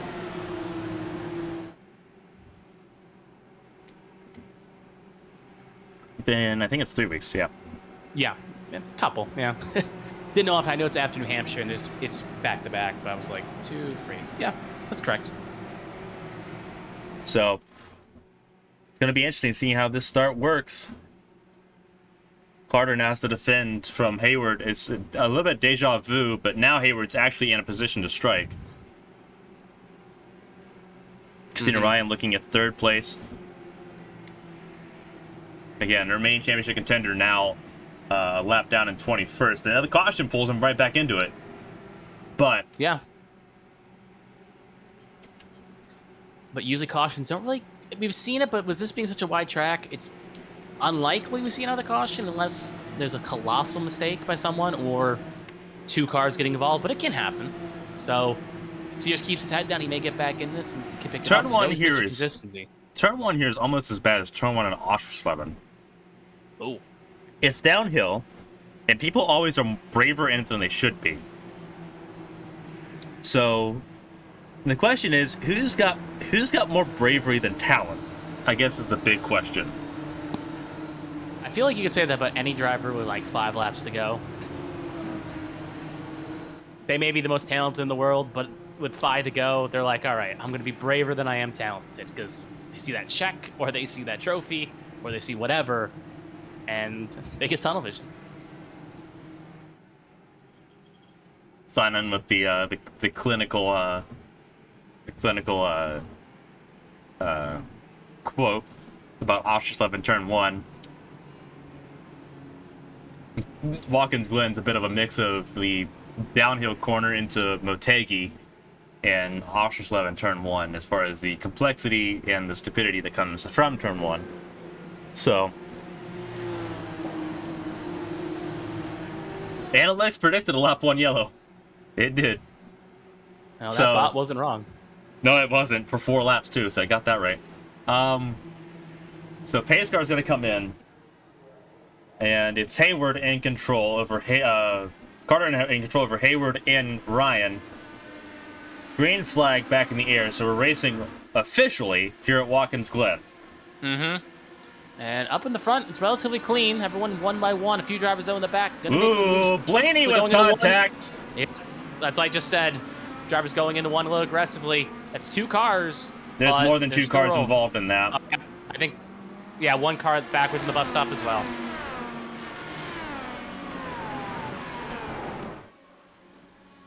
Yep. I think Press was involved as well.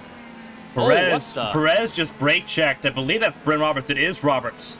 Oh, Presley just hit someone through the bus stop as well. It was stationary. Oh my god, there's a lot going on.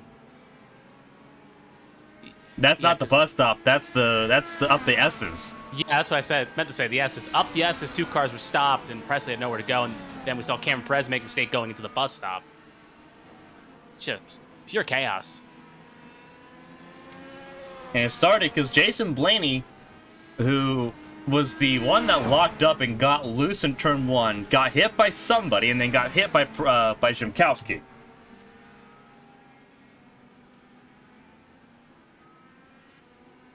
Trying to see who was involved. Yeah, that was the accident on 1. I'm just trying to see what happened afterwards right now. Because it was Shimkowski, and he was stopped on that S All right, section. so Blaney late breaks and tags. That's Roberts that he tags. Mm-hmm. And then Perez, Shimkowski, and that's 4 cars right there. So the yellow comes out. Mm-hmm.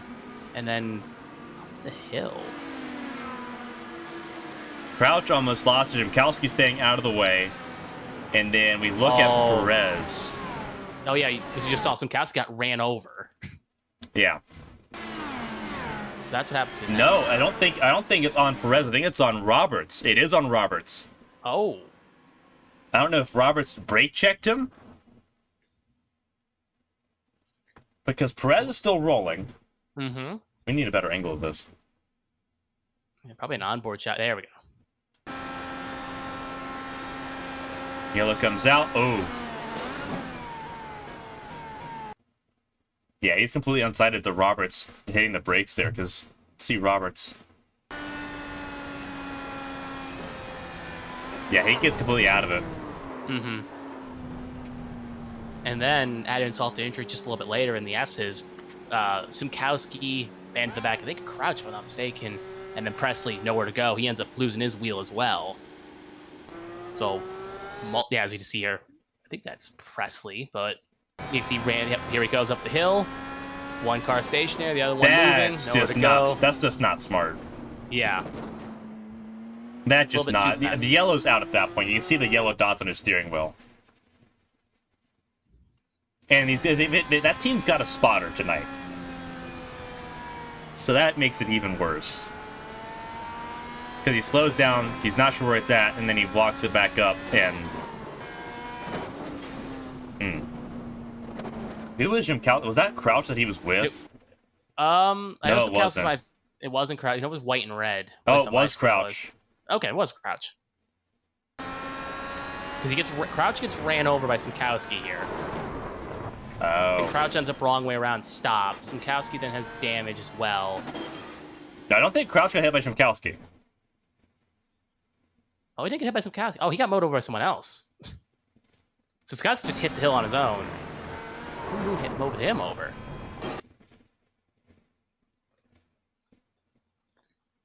Who is it? I think it's McDonald. I'll have to double check here. No, it's Ryan. It's Pinnell. Ryan. Oh, that was that was netcode. Yeah. And it pulled Crouch around.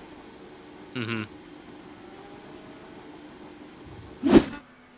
Well, that was a lot of chaos there, but I guess the one thing is that was Tom Sears' lucky dog. As you'll see the cars pull to the right, you'll see Tom Sears coming to the left. So he'll get his lap back.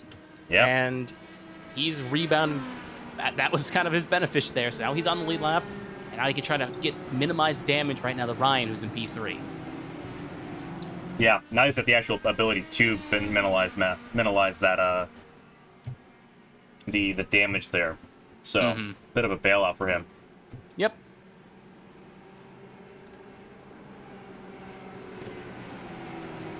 It's also worth noting the only drivers Perez pulled up behind the walls. His night is done, or maybe disconnected, flagged out, whatever. But only drivers not to pit under that. Any of these two cautions so far are Bellevue, Jalman, Taub, McDonald, Ryan, Hayward, and Carter. Every other driver has come in for either damage, or they have elected to come in to get tires, fuel, whatever. Yeah, it's not a good lane, and unfortunately, it's a track that everyone. It's sort of what we saw at Daytona, where we had a bunch of drivers show up because the track. Everyone knows the track, but everyone's a bit overzealous at the track, and everyone's trying to punch above their weight, I believe. And like Jason Blaney, like there's no reason he should have broken that late to start the chain reaction, but then people just aren't paying attention, and yeah. So, for a director competition, good luck. Just genuinely good luck. Yeah, that's why sometimes I'm glad I'm in the booth, not the cockpit anymore, because just because sometimes these moments like this give you a few extra gray hairs before you're third.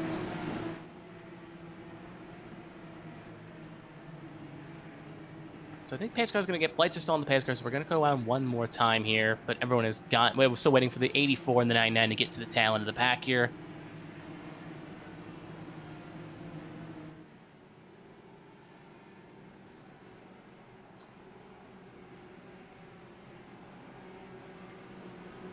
Donnie Crouch is in an interesting situation right now. He's got to let the 22 by, but the 22's on him on track by position. So, may need to keep an eye on that if he gets a penalty. You have the ability to clear that if that happens. Okay.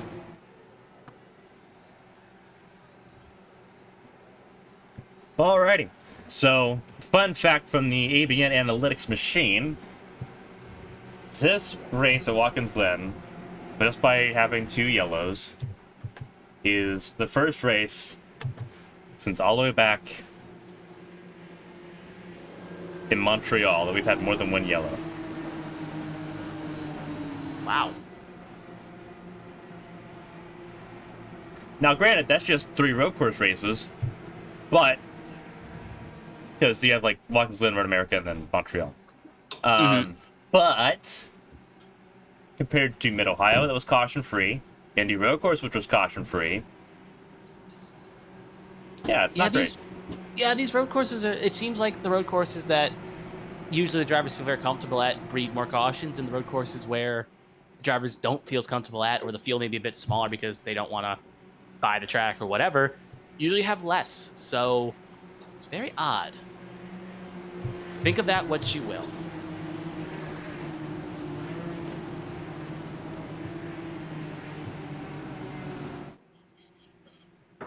So yeah, lights are out on the pace car.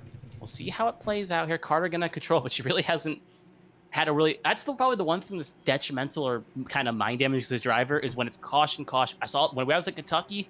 Good example, when it's just caution after caution after caution. You can't get in a rhythm. You can't get in a situation where you feel comfortable. And it really just starts to bite you in the rear end because you're like, come on, I want a green stint here. I want to get comfortable with the car. I want to feel what I can do. When you get caution after caution after caution, it may start mentioning your mind, and it may allow maybe Carter to make a couple mistakes that could allow someone else behind to capitalize.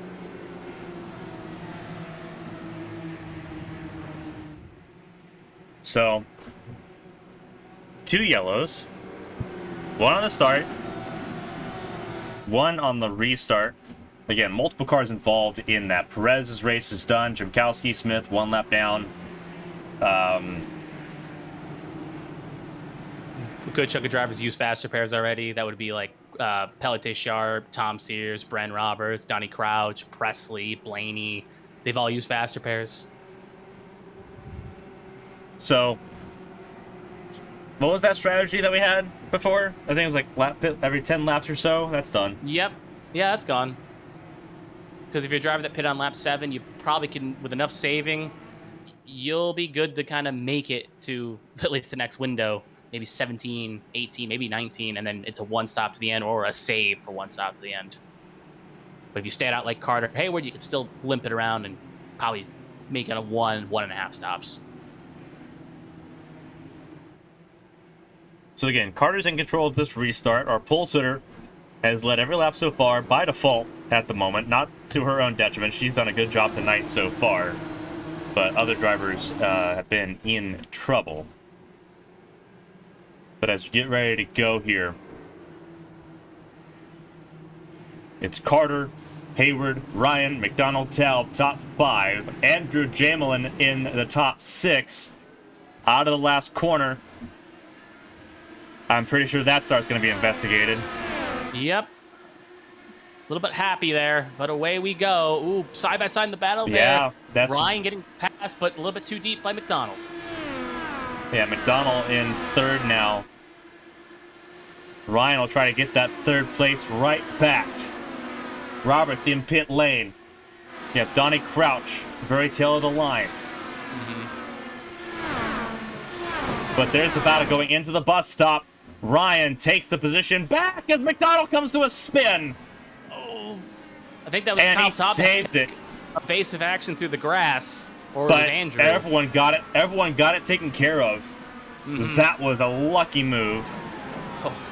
That could have been a disaster. Yeah. But for McDonald, it was absolutely a disaster. But he's got the pace to try to go back after it. He's behind Blankenship here at the front of the field. Hey, it's Carter, Hayward, Ryan, top 3. Then Jamelin up to 4th on his debut. Yeah, that is Jamelin. He's battling to stay ahead of Derek Miller, who's recovered from his starting accident on lap 1. First green flag lap of the race is completed. We're already 8 laps in.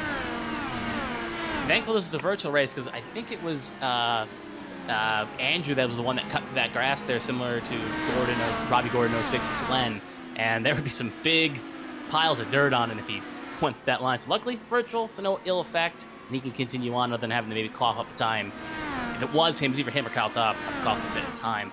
Keep an eye on Donnie Crouch. If you've had to serve that penalty, it might need cleared. He has not said anything as he's coming down the pit lane right now, but he did not tell me or say anything worth noting because he pitted under the caution. So I would still try to clear it just in case. Yeah.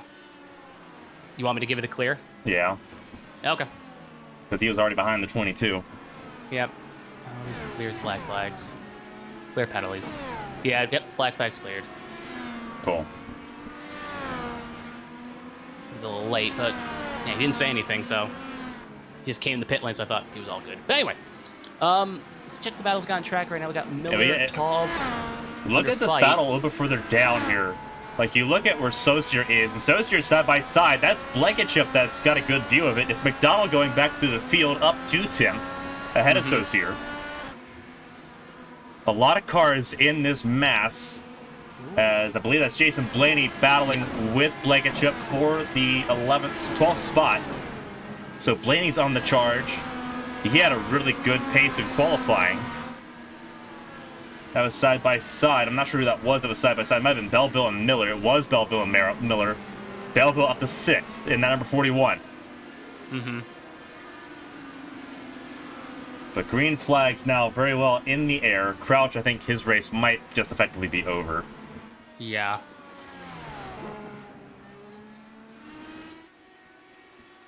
We got Carter, big distance, 1.5 ahead of Hayward. And then even more of a gap between Hayward and Ryan.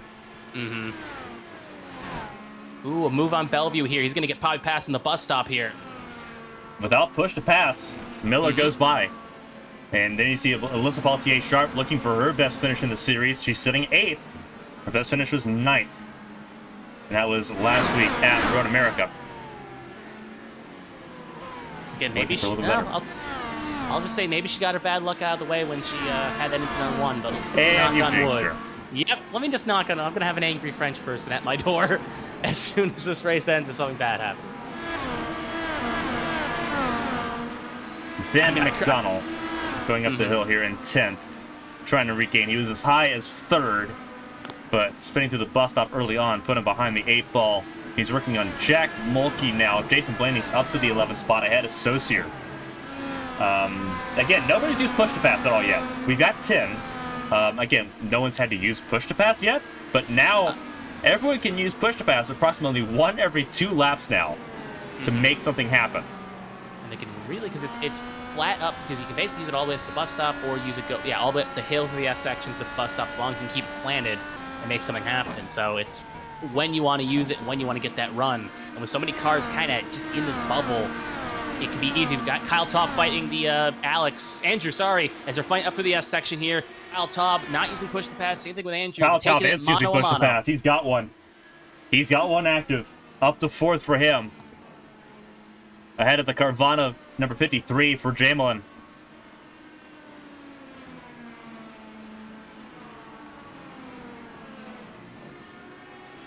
So Kyle found his opportunity. He struck, made that pass.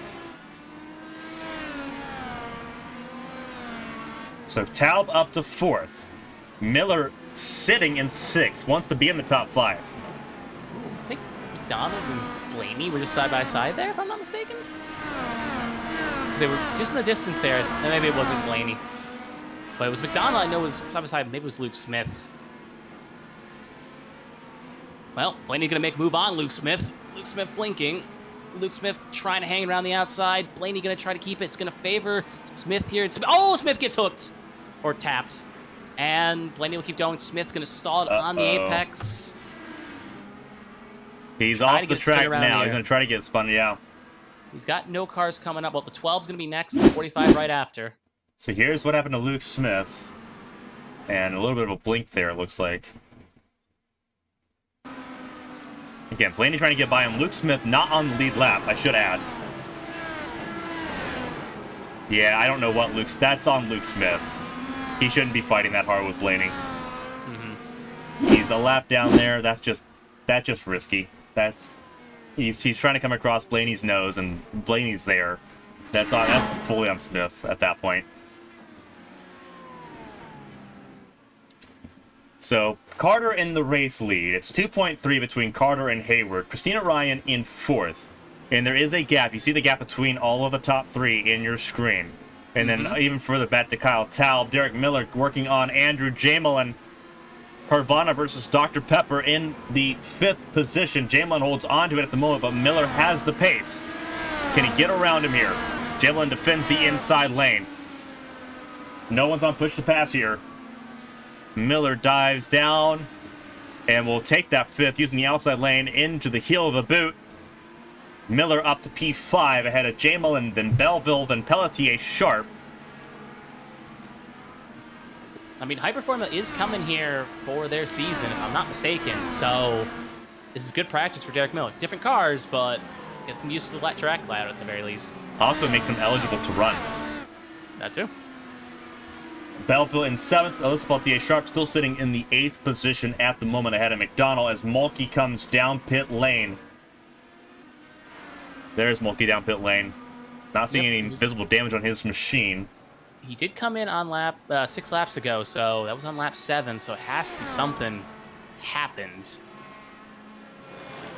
Not seeing anything worth noting, just kind of rewinding here to see if anything occurred, but he was pretty much he was in a battle between Blankenship and Saucier. He didn't touch anything. He was actually fighting Saucier. So, bit of an odd situation. Ben McDonald was using push to pass to try to close the gap down to Pelletier Sharp. Jason Blaney sitting in the 10th position still. I don't think there's any damage on his car. It looks like it was netcode, so he should be okay. But a close call between him and Luke Smith at Luke Smith's expense. Sees Smith wrapped around. He's down in 20th, Luke Smith is. Yep, he is. Yeah, just got out of the pit lane. Yeah, Carter again on the outside. going through turn. Last couple corners. Yeah, I that believe would it's be 11 and 12, or 10 and 11. 10 and 11. But she's leading ahead of Hayward. We're actually going to go on board with Hayward here and see what a lap at Watkins Glen looks like. Well, Carter did have the faster lap that time by 2:10, so Carter is pushing. See, she's using as much of that curving as possible on the exit of turn 1 as she wraps her way through. And that's very critical. Everyone's had to adjust the way they're attacking these curves because of the accruing damage model that now it stacks damage as she really attacked the curves in the bus stop still. But turn 1 is specific, and in specific, it bottoms out across turn 1. So once you're over that ridge, you have to stay over it. You can't come back too early, otherwise you risk damaging the floor again. And each time you do that, it just adds a little bit more wear to the floor of the car. And not only is that important for the aerodynamics of the car, but it's also important because depending on how hard you hit it and where the car bottoms out, it can damage the bottom of the side pod, which is where the radiators look at. There's a radiator on both sides of the car where the side pods are. If you damage the radiator, you no longer have temperature regulation in the engine. And these cars are already pushing the temperatures. So as we watch Hayward in her lap here, she's still very aggressive on the curbing, but she's had to alter how quickly she can get across the curbs once she's now pressed over them, especially through turn 1. Ooh, Carter in the pits. Sorry to cut you off, but Carter came in the pits along with Derek Miller. And you can hear that scraping. That scraping's the bottoming out that's happening, and it's over the curbing in turn 1 specifically. Carter's in, Miller's in, Jamelin's in, McDonald's in, as well as Saucier. Robert's also in pit lane. He's on his way back out. Thing is I don't like, because they're not going to probably be able to make it to the end, these drivers pitting here. They got one more stop in it, but it makes me wonder if a driver maybe came on 7. Can they possibly, well, the only drivers that put on 7 are Sears, Blankenship, Pinnell, Allen. If they could stretch it another 3-4 laps, maybe even a little less, if they can save just enough, they could make it be their final pit stops. But right now, drivers pitting, I don't like the odds that they can go to the end. No, they cannot. You cannot go to the end no matter what. If anything more than 12 laps, you cannot come in. You can't make it on one stop. The thing is here is that now you've squared up into a 10-lap run and a 5-lap run. And so the big question is, okay, are we doing the alternates in this run? Or are we doing the primaries in this run? Are we doing alternates the rest of the race? That is the big question, because everyone has to run 5 laps on each compound of tires, and it has to be in a row. So the important thing is the drivers pit on lap 7 completed that compound change. Yes. So Nice job, Kylan, but continue, sorry. No, you're good. Top 5 all in. Blaney, now he's going to run an extra lap. He pit on lap 5, so he can go a little bit longer here. But it's not totally imposed that it's on 14 right now. If he can get 2 more laps out of it, he's on lap 11 on his stint, so it's only going to be 1 more lap for him. Yeah. But Tom Sears, I think it's on 10 right now. He's going to hit 11 as well as he crosses the line. Actually, he just crossed the line on 10. I think there's at least a chance Tom Sears could... They can do it. If they can stretch it all the way to 12 to go. If they can go... Right, they're on 17. If they can make it to 19, oh, they're solid. They'll have to do a little fuel saving. Just shift early. You see the pressure between Blaney and Nick Pressey. Pressey, this is his home race. Blaney missed his home race at Pocono. So this is a second closest as Pressey took a look going into the heel of the going into the boot here. Pressey is, I think, faster. He is faster by about a second. It is 0.8 between the two. Both on primary tires. Ben McDonough make a move in the bus stop on, I think, Tom, if I'm not mistaken. No, it's Andrew. Andrew Jamelin. Yep. Both shades of blue. Just got to get used to the differencing there. And yeah, Andrew just passes him like, I'm sorry, Ben passes Andrew like he's standing still. Wait, you're seeing blue? Well, Carvana. Yeah, I was saying, Jamelin's in blue. Ben McDonald's in the Raid Shadow Lives machine. Yeah, no, I was saying the blue as in him and Kyle Top was what I was referencing. Oh, gotcha. So Blaney's going to come in. Pressey's going to stay out. Pressey will lead this lap. And they both found lap 5, so Pressy is trying to make it on one more stop. He's got a chance. Here's Blankenship. He's going to stay out. Tom Sears comes, and he's going to let Emma Carter go by. Carter will be the resumptive race leader once everyone makes their pit stops here in Watkins Glen. 13 laps to go. We're going commercial-free for those that have been with us since the start to the finish. Mm-hmm. For those that are jumping in a little bit later, there probably will be at least one commercial that pops in during these next 13 laps. But for everyone that's been with us from the start, we are commercial-free to the end. Mm-hmm. That's good for them. But yeah, honestly, I think Tom Sears was probably just kind of letting Emma Carter was the name I was looking for. Just kind of let her go there because he's trying to maybe make that fuel number, and at the same time knows we're on different strategies. Not worth fighting because I need to get as many points as I can, and fighting you is going to hurt me more than it's going to help me. Absolutely. Hayward trying to chase down Sears now with Ryan in tow. And then you have Derek Miller in the 58 trying to chase down Christina Ryan. Again, remembering Christina Ryan in that number 80, no cooling in that number 80 machine. That was something that kind of fell apart during the later stages of practice. It has not gotten any better. And Christina trying to work for that podium finish, the championship leader, trying to earn this result here. And she's got a very hounding Derek Miller coming in as Pressy comes down pit lane. It's on Blankenship if he can make it. He's going to try to. He's going to lose a spot to Carter. But if he can make it this full lap around, as Carter takes a peek through turn 1, she'll send it in turn 1 to take that lead away. Blankenship not using the curbing. Mm-hmm. Carter on push to pass. Blankenship's not on push to pass. He's not used the single one. We saw the same thing though last week as well. He did not use a single push to pass at Road America as well, so maybe he doesn't have the button mapped. He doesn't. By design, he doesn't. Yeah. Blankenship trying to answer back here. He's just drafting off of Carter. Like, Carter's pulling him along, and Blankenship's like, okay, sure, more fuel saving. Yeah. That's what it was for him. Because he kind of just let it coast into the bus stop. So, very smart move. Blankenship, very resourceful for him. We saw it last week at Road America. Him and his teammate, Brendan Roberts, went to double podium in that race for 1MA Racing. Roberts not having the fun race so far. He's a lap down in 17th. But Blankenship 100% trying to be resourceful and knowing that everyone else has got one more stop. He could once again be a contender for another podium here tonight. And again, it's from the starting with the opening lap crashes that really set this in motion for him. He's been very good at being resourceful, at being very conservative, being very safe at it. As that's a trouble. Tom Sears. That was Tom Sears, I think. And he's got damage. He's crab walking there. And Hayward almost got a piece of it. I'm not sure if she did. But he's Sears trying to make that strategy work, and now he's going to have to fix that. Blankenship in, by the way, and Sears definitely coming as well with that crab walk. Yeah, Blankenship's in, Sears is in. Now, the lucky thing is that Sears did it coming out of the boot, so he's not going to lose too much here. But he's going to be kicking himself for that. Yeah, and he doesn't have a fast repair as well, so... He does. He's got one. Oh, I guess he didn't... Oh, yeah, he didn't use it in the last one, so never mind. Well, they've got two. Oh. I thought we only had one. My mistake. Ovals. Fair enough. So, Saucier in 14th. He'll pass Blankenship and Sears here. No, never mind. Blankenship back out on track. Yep. So, Blankenship will stay in 12th behind Jason Blaney. And that's the gap between Blankenship and Blaney. Blaney has one more stop. Blankenship good to the end with 11 laps to go.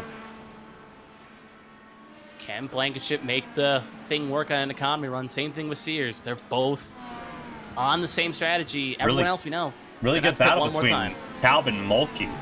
Mm-hmm. They're both doing a phenomenal job so far. This is a battle for 8th place. Pressy behind Luke Smith. And Pressy in 10th. And that's Mulkey to the inside of Taub. Oh, they're two abreast and two abreast behind, but Luke Smith is a lap down. Blaney gonna try to find something. Can he get around? Yes, he can. So yeah, Pressy up to the 9th position. Blaney sitting in 11th. 3 seconds adrift of this battle. Pressy gonna try to make a move on Mulkey there. Saw it up to someone. And these two have a history, and that is Luke Smith No, it wasn't Luke Smith. It was a white and black car. I think it was maybe Saucier? Because he's in a white. He's in a white, black, and green machine. I don't think it was Saucier. No, it wasn't Saucier. Whoever it is, he saved it. Maybe it was Blaney, because we saw Blaney in between, but... He's still in 11th. Mm-hmm. I don't know if it was him or not, but... Well, I'll go back and check.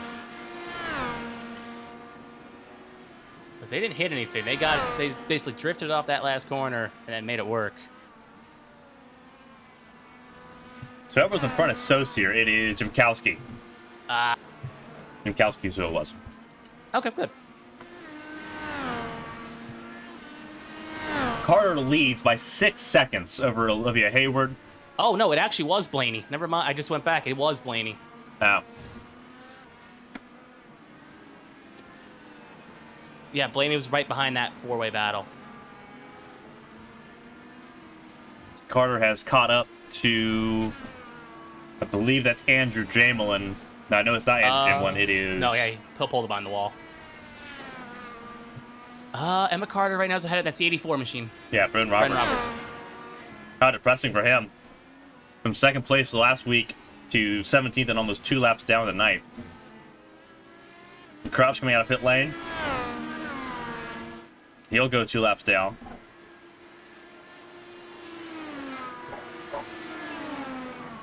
Emma Carter, yeah, going to get around Crouch there.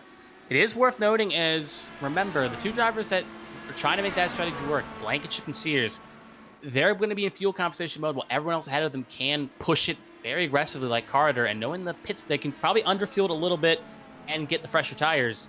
It's going to be interesting to see how it plays out, but it's obviously going to be a net gain for both. As Pelly Sharp's going to be the first to pull in here on lap 21. She'll be the first of the majors to take her final pit stop of the race. Yeah. Yeah, Carter again leading by now 6.5 seconds. Carter's just out-pulling Hayward at the moment. And that's Ryan in third. She's pulled away from Derek Miller, trying to reel in her teammate, who has sort of stolen the spotlight away from Ryan the last couple races. So she's doing a phenomenal job again. Didn't get the pole position tonight, but trying to do one better as far as race win. She's had a lot of work to do. Carter's just pressing on an insane level. It's almost 6.8 seconds now for Carter. She is just running with it right now. Yeah. The only thing is, reminded last week at Road America where she was pushing, and she made that mistake when she came out on cold tires and allowed Bren Roberts to sneak on back until she got around. So pushing has its positives, but it's hard to tell a driver to turn the switch off. But maybe there's a reason she maybe should, because with 6.6 seconds, but then she's got to get some distance to Blankenship and Sears, who are presumably not going to pit again. Yeah, you can't rest on your laurels at this point. Like you really can't. You have to push and push and push and push and push, and that's what Carter's been doing. And it seems like Carter's really good in the second half of the lap. Hayward's been reeling her in that first half of the lap, because it just went from 6.8 to 6.5. But then it kind of ebbs and flows all the way back. There's Hayward coming into the boot fully. But it's ebbing and flowing by about 0.3. Hayward just hasn't been able to gain in any meaningful way. Patrick Allen officially out of the race, 15 laps in for him. Andrew Jamelin also officially done on lap 17 for him. Johnny Crouch running now. He's on lap 20. Jack Mulkey in pit lane. I believe he might have had an accident. He has had an accident, and it's been a big one. And that's the remnants of the accident. And he's not been able to make it all the way back. No, but a toe. Yeah, he tried making it back. We'll see if we can figure out what happened to Mulkey. If I had to guess, a self spin, because it looked like he was alone. It may have been. Let's see. This is Pressy. Oh no. That is contact. I don't know if it's contact between the two, but it forced Mulkey wide.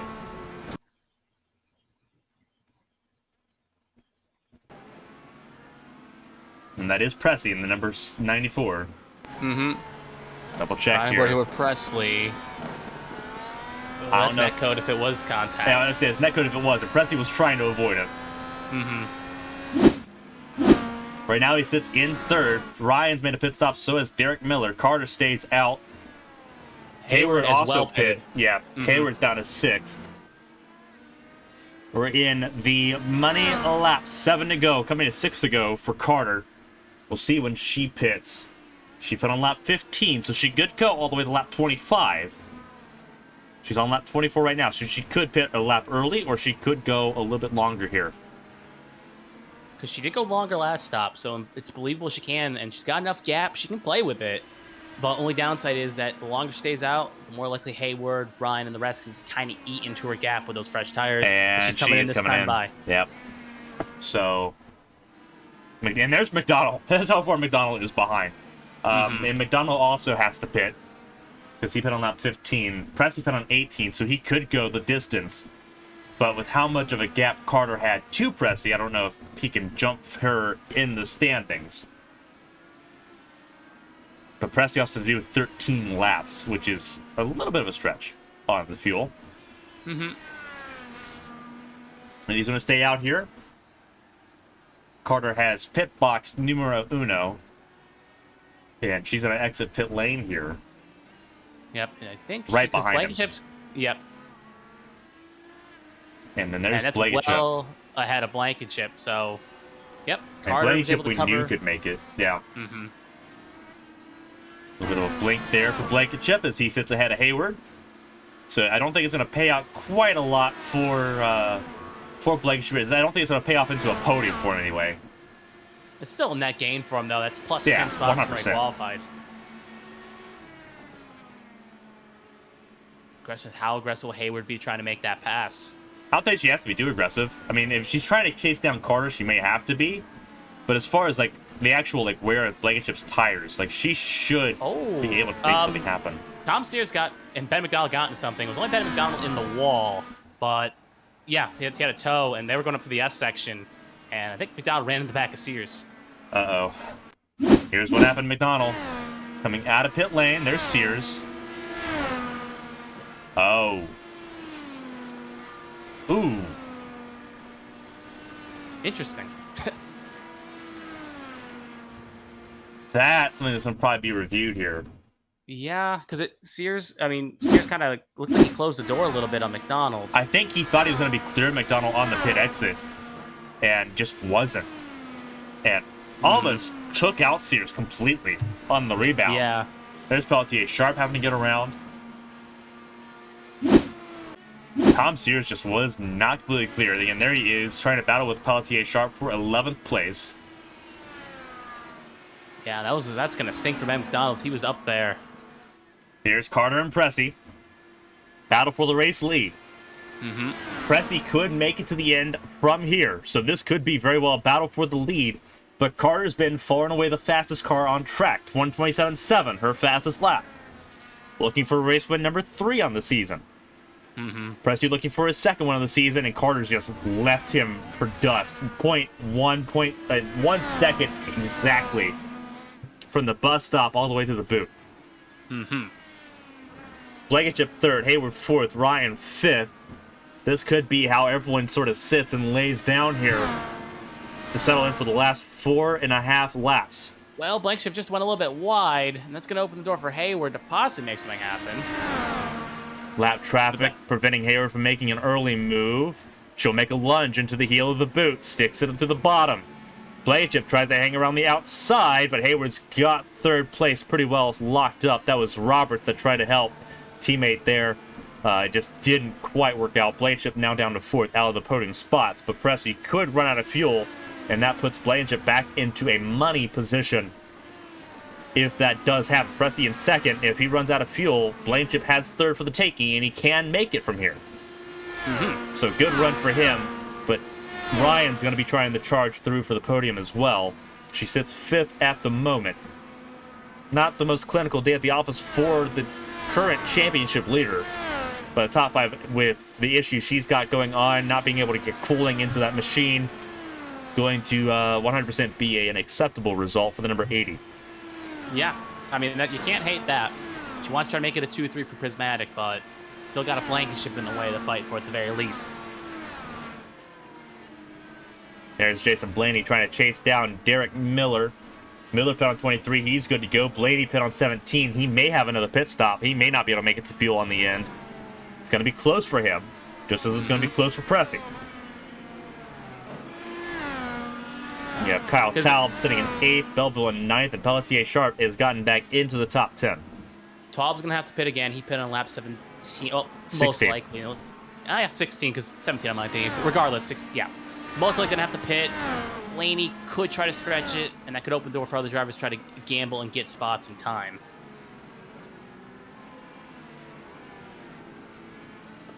Ryan just got around Brent Roberts, I believe, and now really closing the gap in on Blankenship. Yeah, there you go. That's the battle for 4th place between Blankenship and Ryan.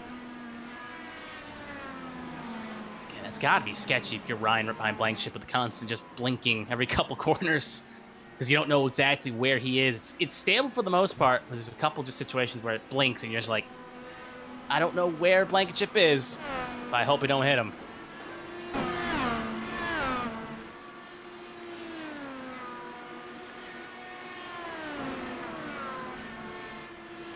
Blankenship not on push to pass. Ryan is.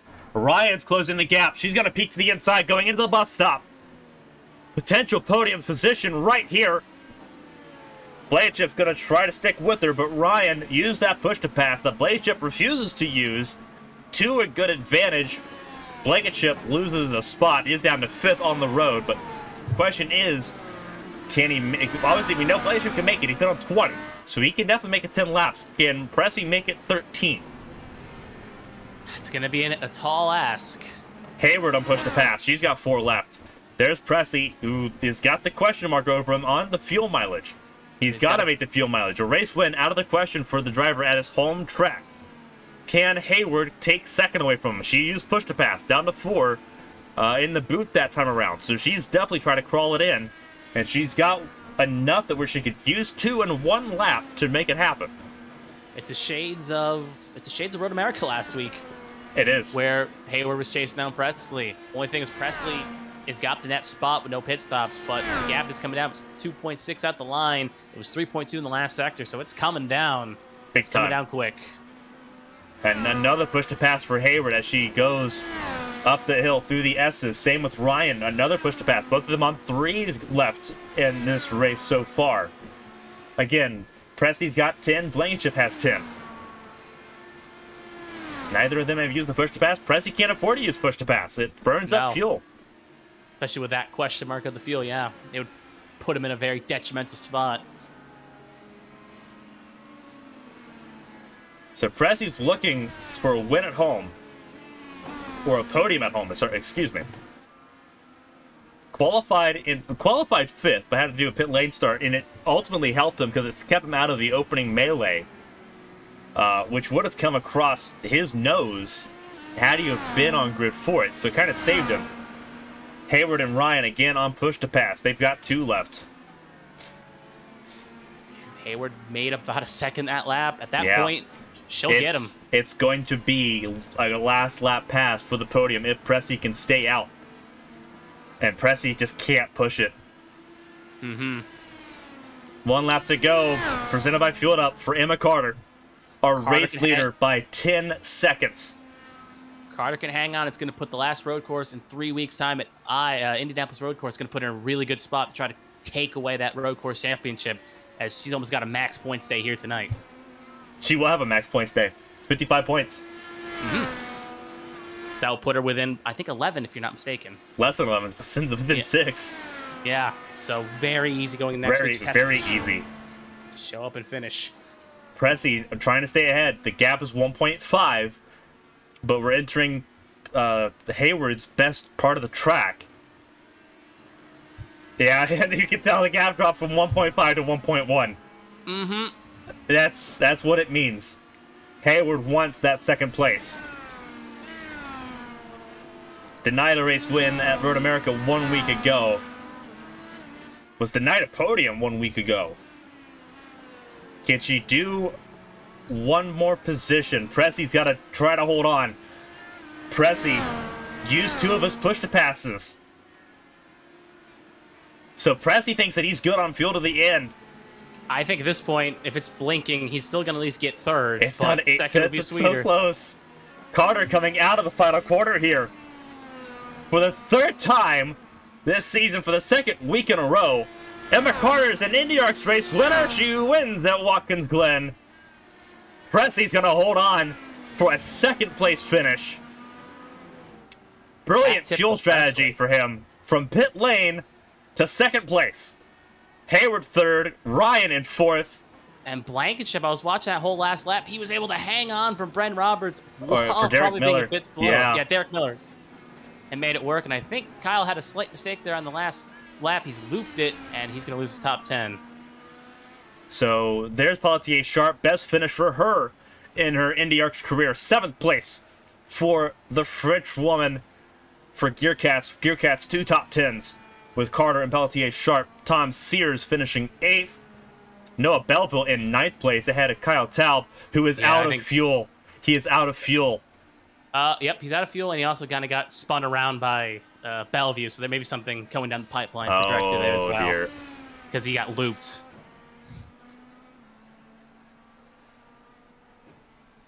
Yeah, Taub's completely out of fuel. That's why he's limping around, which may have played into why he had an issue. It looked like it was okay, but we'll see the replay here.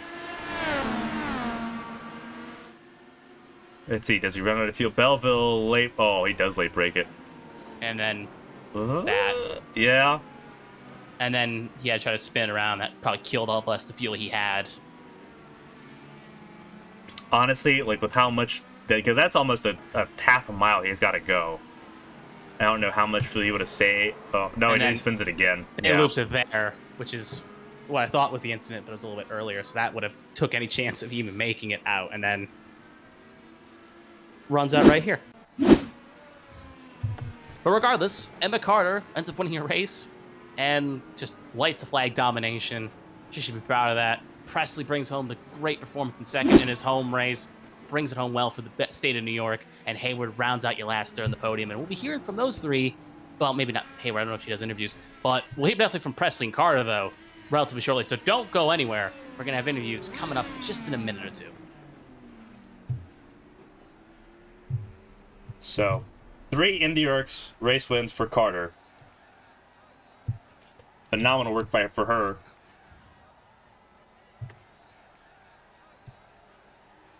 So if she burns it down, yeah, she is. She's going to burn it down in Seneca Lake.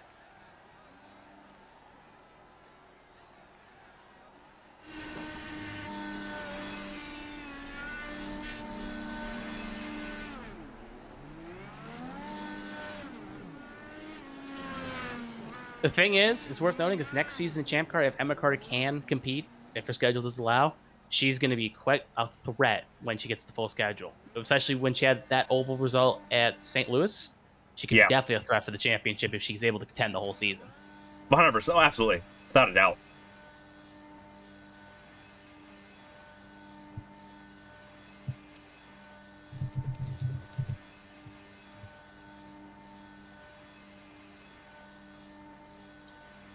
Another positive is after the opening cautions and melee, it all balanced out. So there's one more positive as well.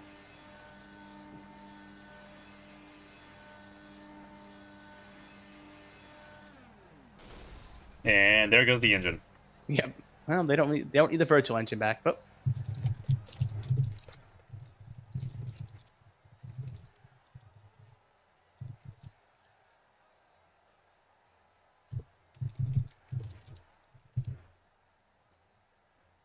oh boy. So we're getting ready to do interviews here. So this will be fun. Alrighty. So I'm going to do an interview here. We're going to start with, we'll start with 4th place, Christina Rice. You'll all 4 here. We'll actually interview both Christina and Olivia because 4th and 3rd here. Proud of you guys. Oh. All right. No, you're good. Gotcha. Oh, Got you both. So we're going to interview both prismatic drivers here, 4th and 3rd, unofficially, because there's going to be a lot to review here. But 4th and 3rd, 4th Christina Ryan, who had to work with no cooling, and Olivia, first podium of her IndyARCS career here at Watkins Glen. both of you, phenomenal drive, staying out of the melee, staying away from it, and solidifying your results here tonight. Obviously, the opening lap's a bit of a mess, but they were all behind you. Once we got through that, how much did it affect both your all strategy tonight? You finished on podium. You go first. So Yeah, massively. So I mean, first of all, I'm just glad it wasn't me that caused it this time. But after the first caution, the plan was, well, we can prodo alternates at the final stint and be okay. And then after the second caution, we were considering pitting because we knew that if we pit under the second caution, we made it to the end on one more stop. But because we had the track position, we knew that there could be more behind us, and especially if there was a third caution, I knew I could make it to the end on one stop total. So I had that in mind if there was going to be another caution. There wasn't in the end, which we were ready for. I just made sure to cut my middle stint short. I did extend my first stint on the alternates as far as it'd go, in case there was a caution after the pit stop. But in the end, there wasn't, so I decided I needed to try and undercut and see what I could get. And yeah, I couldn't quite chase down Pressy. Blanching ship, I think, is huge thank for that. I did tell Nick that he owes Jacob a beer because if I hadn't been held up by him, and then I think I would have had him. But unfortunately, it's what it is. But it's still a podium. I was talking to Christina, and we were saying that we felt like we had pace for podium, but strategy could mess things up in the end. Nick jumped us. It's not just the podium, which is a shame, but it's still a really good result for the team. And I'm very glad to put last week behind me, honestly. And my favourite track as well. It's amazing. Christina, obviously, you had a rough race. You kind of let us know at the top of the broadcast, that, hey, I've got no cooling, so this is going to be interesting. I guess, first of all, how you feeling? How you staying hydrated? You might be the only person that feels worse than I do right now. Just how you feeling? Again, we're top 5 here. 4th place in the face of everyone but Emma Carter having a worse race than you did. Just kind of walk through sort of how you're feeling, how you handled the heat.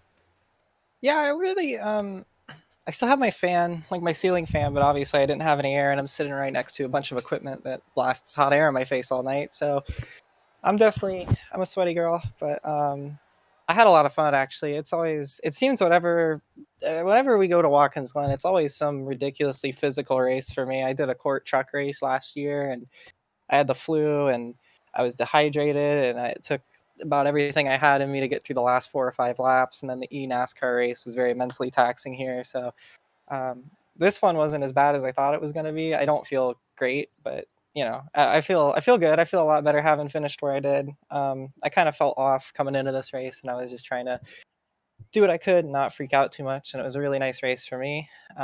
Feels great because I didn't make the podium, but all my friends are right in front of me. So very proud of all of them. Very proud of Olivia as well to pick it up so fast and outright kick my butt this week. So yeah, she did a great job. Really happy for the team. Happy for everybody who tuned in and watched. And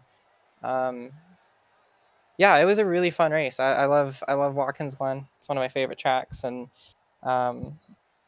just start to finish, it was really fun. It was fun to race through the field at the end. I made some pretty big moves in the bus stop tonight. So lucky I didn't get bit. Obviously, it's been a rough string of races. Obviously for Olivia, not getting the podium after being a pole last week to kind of get that 3rd place tonight. Obviously for Christina, you're kind of just whatever race you can show up for, you show up for. But looking at it, like there's only one road course left at Indianapolis, the new road course, and then it's all ovals. I know that ovals haven't been the friendliest, but going into New Hampshire, a bit more technical. In 2 weeks' time, any idea on how you guys feeling going into this final stretch? Obviously, for Christina, obviously she doesn't need the championship. Ignore the my German Shepherd in the background. My my broadcast director having a fun time. No, let's not. We love the German Shepherd. Right. Can I pet him? I'm gonna drive over there right now and go pet her. Yeah, she loves attention. Yeah, so do I. So same thing with my cat. But obviously New Hampshire next week, everyone loves the Daco. obviously, the next few races, it's New Hampshire, Indy Road, Kansas, and Fontana. I know for Christina, you love at least 2 of those 4 races. Yeah. You know, kind of going into it, the oval at Gateway wasn't the friendliest for either of you. Looking at it, like, you're looking at it as like a chance of rebound, or are you just gonna go for it? Like, these are the tracks that you can't really plan anymore. You just have to go for it. Yeah, I don't know what she's gonna do, but I don't know. I'm gonna try to be the best help I can for her because I know she's not really in her wheelhouse when she's on ovals. She's doing really good getting up to speed with stuff, but these cars are massively difficult on the ovals. So for me, I'm just gonna enjoy it. I think, like you said, Gateway wasn't too good for me, but I wasn't too stressed coming into it. I didn't really want to overthink it too much, and I still had a really good time. And I think if I remember correctly, I still got 4th place or something. So overall, it was still a good race. I've just been having a blast, honestly. It's just been so fun. It's been so competitive these last few weeks, and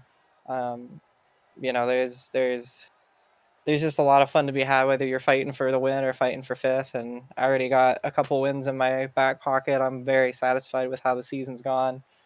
Not that I'm thinking too much about it, but I'm still leading the points after having missed so many races. It says a lot about how well the season's gone. So, yeah, I think it's just trying to get Ohay prepped up for whatever she ends up doing next, and being there and trying to get the team up on the top where it belongs. So I'm excited. It's going to be a fun string, and I'm looking forward to the Indianapolis race as well because it's on the road course, but I feel like it owes me something now. So.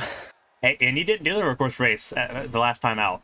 I did not know. So you get to do the fun one now with the good old flick to the backstretch. Yeah. So before I let you all go, obviously Olivia, I think I understood Olivia there. Olivia, if you have anything you want to add, feel free to add.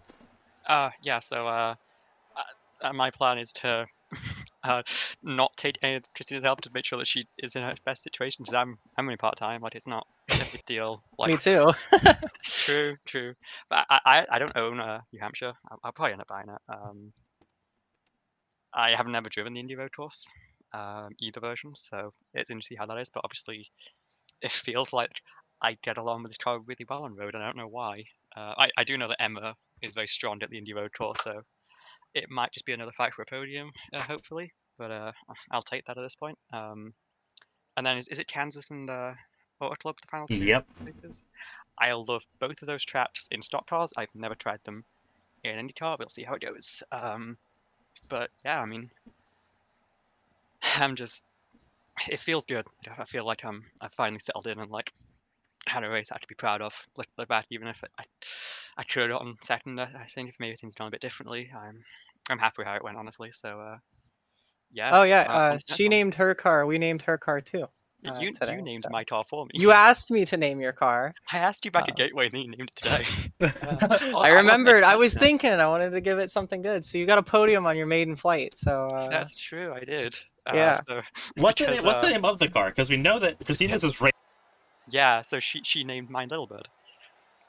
So there's a little theme going on there. Little Bird, because she's that's new. Amazing.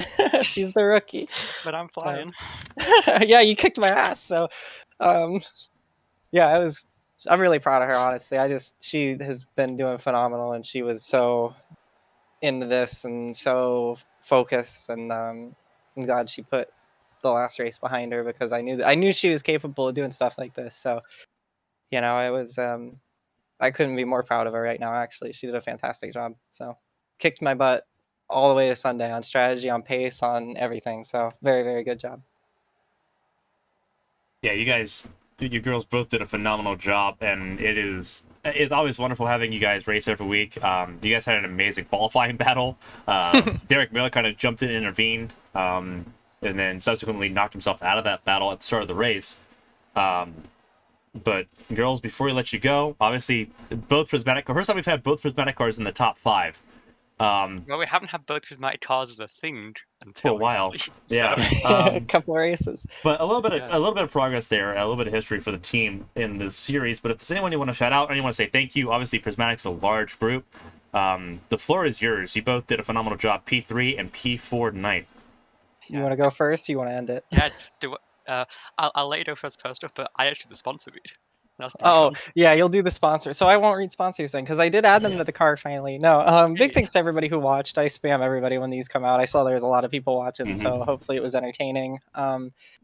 Thanks again to you guys for putting it together. I was listening when I could. And Kevin, since it was home race, he was on it today, and you're doing really good despite being dead with COVID. So, Yeah. No, yeah, thanks to everybody for tuning in. Olivia's going to go through them in a minute, but thanks to all the sponsors for keeping us with these kind of opportunities. And yeah, it's been a blast. Big thanks to everybody, and big kiss to Dover. So. And Olivia?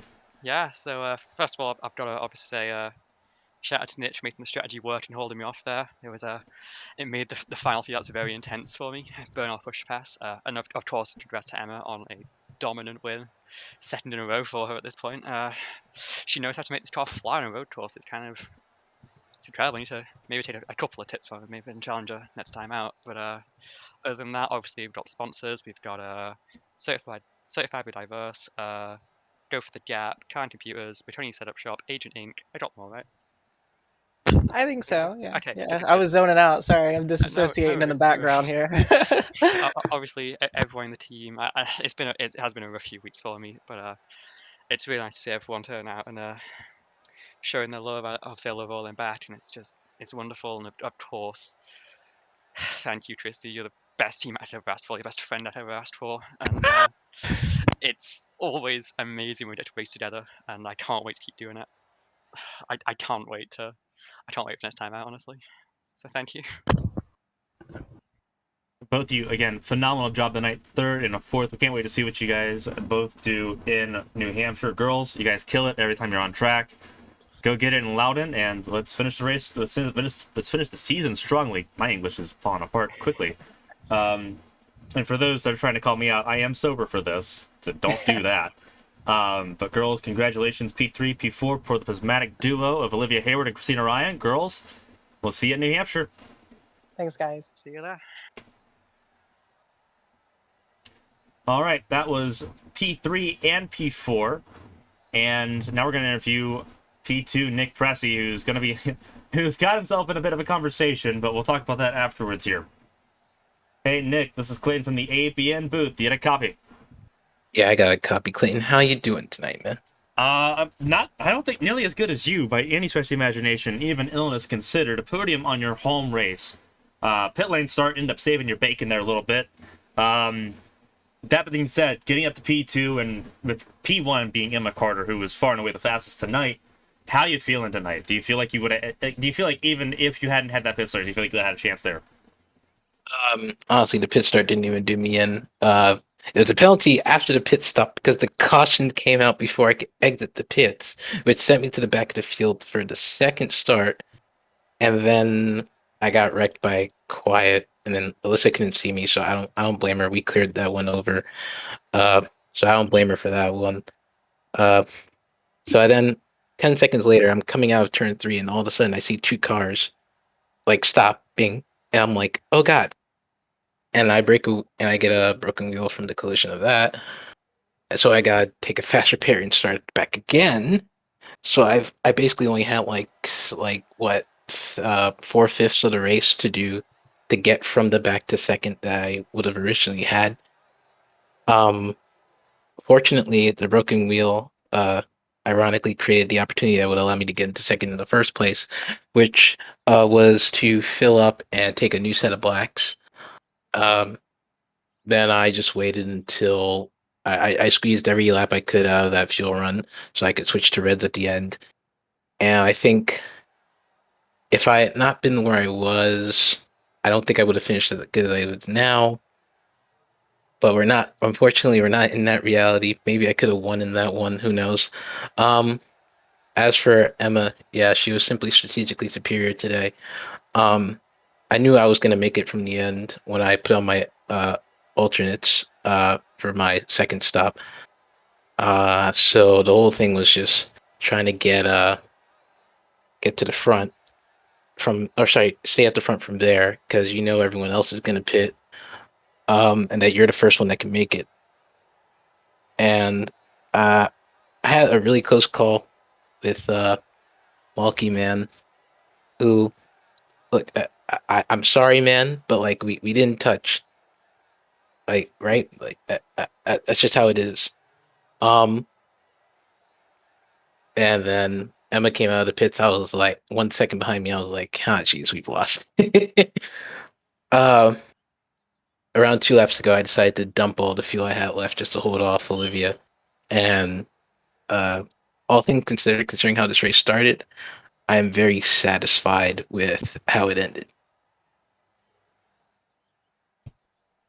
Yeah, obviously second place. Like, for your home race, it was one of those things where, like, you were top 5 in pace the entire weekend.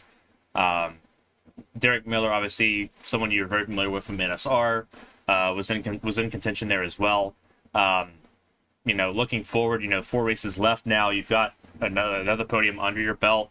New Hampshire's up next, which is Bryce's, your teammates' home track, and then Indy Road, and then Kansas and Fontana. What's your objective these last 4 races? Finish. New Hampshire is probably my best bet for another win, if I'm being honest. Bryce is also really good at the flat tracks now too, though, so I wouldn't discount him. So I'm looking forward to New Hampshire being really strong for us. As for Indianapolis road course, very new track for a lot of us. So looking forward to watching the chaos unfold there as we try to figure it out one corner at a time. And then the final 2 ovals, high-speed ovals, you know how it is, the semi-pack racing that this package provides. It's fun. You said we're going to Vegas? Kansas. Or Kansas. Oh, okay. That's a relief. Kansas should be much more handling friendly throughout the length of a run. And then there's Auto Club, which is the anti-roll bar race. So if you're listening, I and you're in this league, I kind of gave a few answers as what the races are going to be like, but no, 3 of those 4 tracks are tracks that I'm really strong at. One of those tracks I've never done a race on before, so looking forward to it. Well, Nick, you did a phenomenal job tonight getting through the field. Again, qualified 5th, but that pit lane start kind of put you all the way back to 22nd, which obviously you carted with you easily. Strategy played out, 13 laps on that last stint, the longest of anybody that made it. Phenomenal job tonight on that number 94. Before we let you go, because it is wild in the Discord tonight, before we let you go, if there's anyone you want to shout out, anyone to say thank you to, obviously you had a lot of team effort here tonight. Obviously Stephen Downton was there kind of giving advice. Matthew Stephen was acting as a spotter tonight. If there's anything you want to kind of to say thank you to, the floor is yours. You did a phenomenal job tonight. It's well earned. I would like to thank the freaking state of New York. It's to this point been a wonderful time to live here for what is now about 21 and a half years. My entire life. I'd like to thank my friends who I met along the way in this city of New York as well, who always like to watch these races. Fanfield Motorsports, the sponsor of my car, the primary sponsor for all races through the end of the calendar year. Wonderful guy, Alex is. Go check out his motorsports blog. I'd like to thank the NSR for bringing in Derek Miller. He had an excellent debut tonight. Lots of fun. Teammate Bryce, as always. It's great to have him in here. And thanks for another great broadcast. I appreciate it, man. Again, congrats on 2nd place, another podium the night for you, Nick Pressing at home. Can't feel too awful much better than that. That being said, obviously we'll see you Saturday night for the All-Star race for SCRL, and we'll see you next Monday for NSR's Motor City Cup Series. But until then, stay safe, man. Have a good night. Thank you. It's a pleasure. Alrighty, that was Nick Pressey, our second place finisher here tonight. And now it's time to interview the woman of the hour. It's going to be Emma Carter, our race winner for the third time this season. We're going to interview her for the third time as a race winner. Emma, this is Clayton from the ABN booth. You got a copy? Yeah, I hear you. Alrighty, so third race win, 2 in a row. The first driver to do that since James Pierce did it. You're kind of in selected territory. We said, obviously starting Road America was like 115 points, right? Mm-hmm. You've made 109 of those points up. So you're less than, I think you're 6 points away. Oh, wow. From taking that road course trophy. You literally just have to show up and that's it for the road course trophy.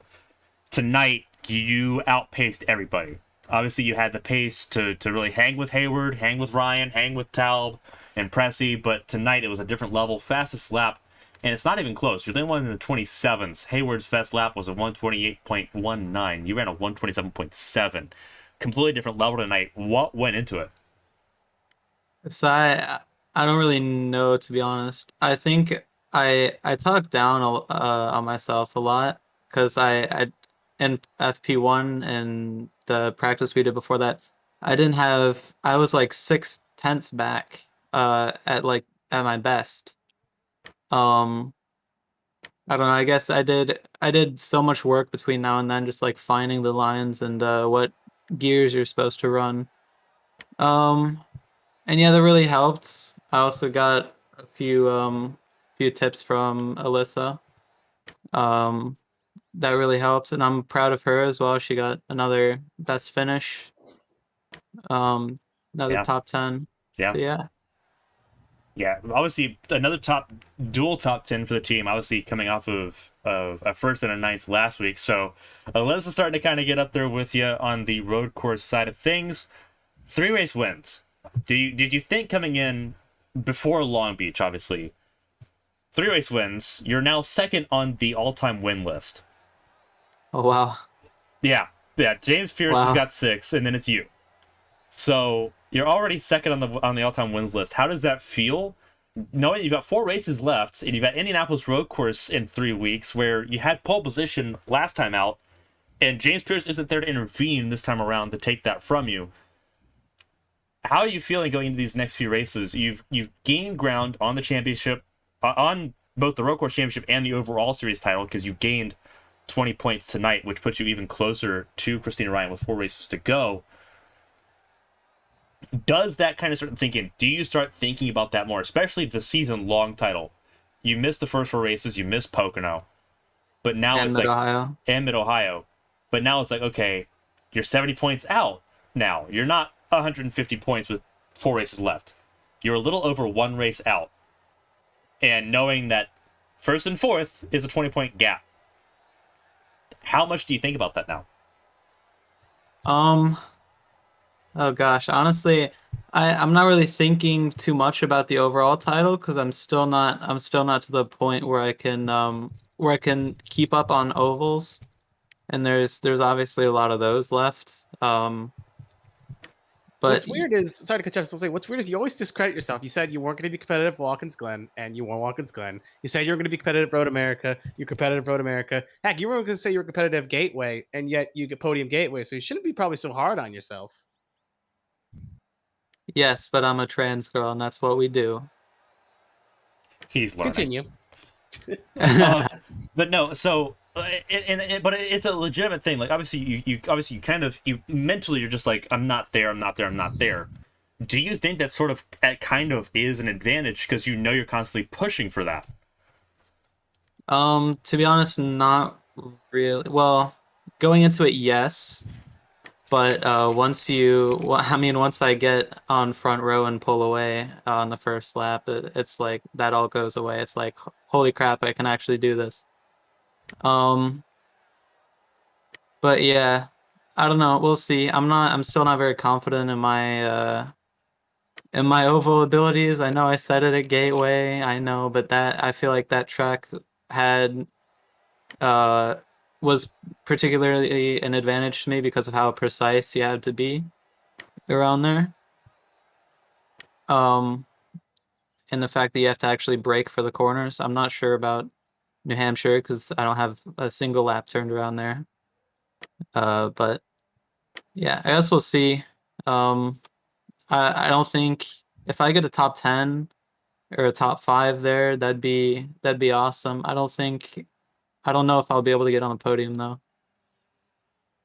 I mean, we've said that before, and now you've won 2 races in a row to put yourself firmly in contention there.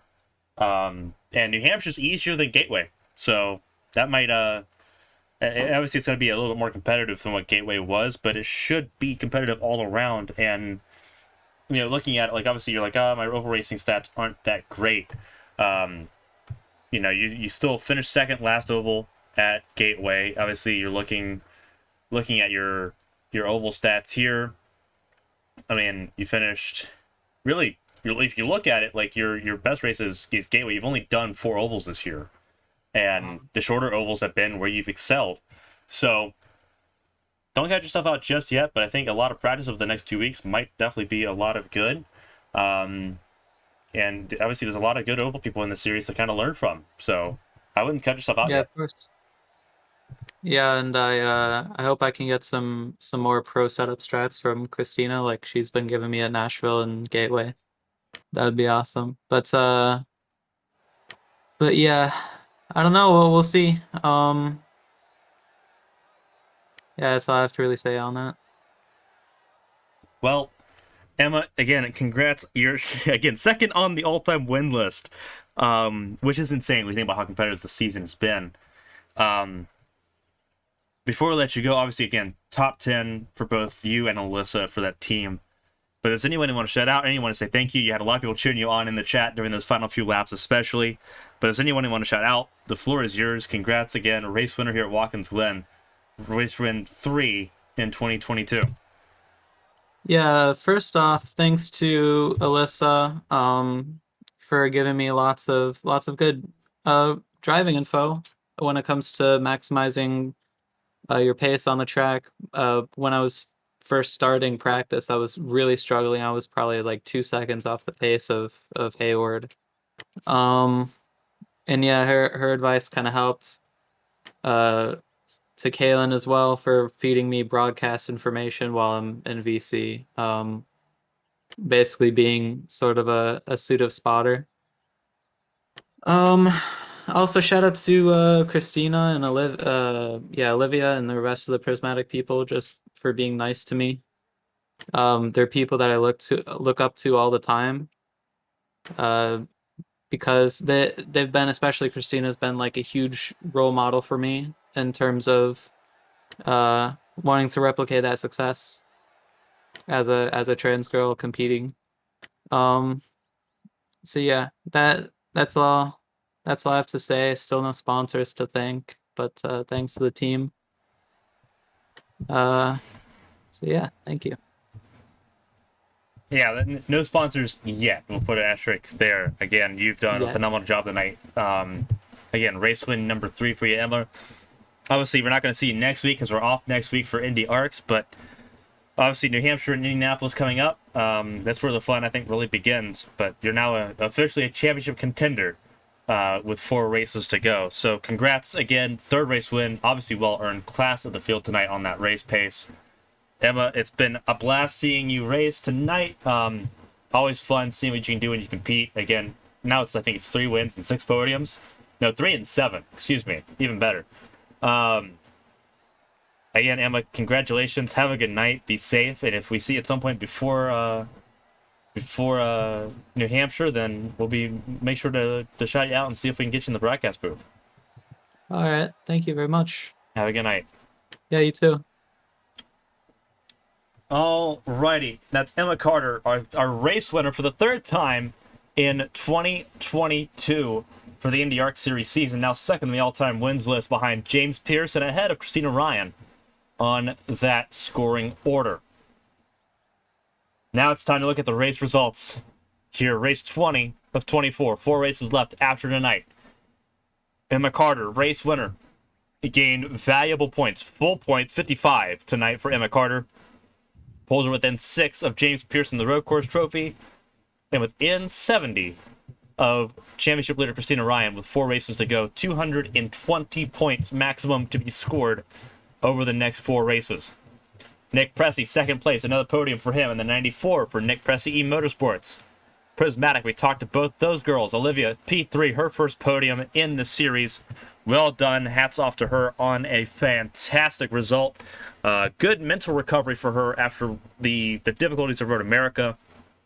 Put her head down to it. Emma Carter just showed amazing pace tonight when it mattered the most, but it's still a P3. Amazing result for her and her first podium of the year. Christina Ryan, the championship leader, gained on everyone but Carter in the championship running order this weekend. Avoided all the melee, stayed in the front of the field, and scored those 32 points as a result. Jacob Blankenship, after finishing 3rd at Road America, scores another top 5 here. Fuel mileage, the name of the game for him, in the top 10. Derek Miller, 6th on his debut. Messed up the initial start, but a good recovery for the Nexus Sim Racing team driver in the 58 tonight here in Watkins Glen. Alyssa Pelletier-Sharp, 7th, her best finish in IndyARCS competition in that GearCats number 18. Her and her teammate, Emma Carter, both in the top 10 once again. Progress for that team. Tom Sears, P8 for Team Outlaw, ahead of Noah Belleville in 9th place. Tom Sears back in the top 10, but got run over early on in this race on the opening lap melee. It was a survival game for him, but a survival game he ended up besting here. P8 for him after qualifying all the way down in 15th. Top 10 was capped off by Bryce Saucier. He gained that top 10 after the incident with Kyle Taub and Noah Belleville. Jason Blaney, fuel saving between him and Kyle Taub. We heard that competition was pretty fierce between the two before it was intervened by Belleville. Alex Shimkowski, 13th. 1 lap down for him in that number 99 for Simcoe Racing. Then you have Ben McDonnell, who was in the top 4 at one point, and then accidents taking him out of the running order. He was collected with Tom Sears coming out of pit lane on that final pit stop, and it left him down in the 14th position. Brendan Roberts in 15th, 2 laps down. Again, opening melee left him nowhere to go. He'll be 15th in the running order. Then it's Luke Smith, 16th, Donnie Crouch in 17th, Ryan Pinnell, unfortunately, 18th. A lot of cars still running here at the finish. Then you have Jack Mulkey, who ended up 7 laps down and out of the race behind Donnie Crouch. So just really rough all the way around for them here tonight. As we page through the rest of the running order, you have Jack Mulkey, 19th, Andrew Jamelin in 20th, Patrick Allen, 21st, Tamara Perez, 22nd. Then you have those that failed to make the start after starting a part of the earlier sessions. Dean Timms, Ruby Estes, and Tommy Reynolds all failed to make the grid here in Watkins Glen. It's about to get busy once again. Saturday night, it's the SCRL All-Star Race from Atlanta Superspeedway. Trucks, plate racing, with $60 on the line. Yeah, with $60 on the line for anyone that can win the All-Star Race. It's going to be a blast. We hope to see you Saturday night, 8 p.m. Eastern, same time as usual. Monday night, next Monday, NSR comes back after taking a week off for Labor Day. And it's Gen 6s at Bristol Motor Speedway. Thunder Valley is alive once again for the first time on ABN coverage. That's Monday night, 8 p.m. here on Twitch and on ABNEsports.com, where you can find all of that information. Championship rounds. Pressure, as I said at Road America, pressure creates diamonds or creates dust. Emma Carter, a diamond in the rough. Christina Ryan holding station at the top of the board. Everyone else has their own fights, their own battles to be dealing with. But until then, everyone, on behalf of Kevin Young, I'm Clayton Hardy. Thank you for tuning in to ABN for the ABN IndyARCS Series season from Watkins Glen. 2 weeks from now, we go to the Magic Mile of New Hampshire. Until then, stay safe, stay healthy, have some fun for the rest of the week. We'll see you next time. So long, everybody.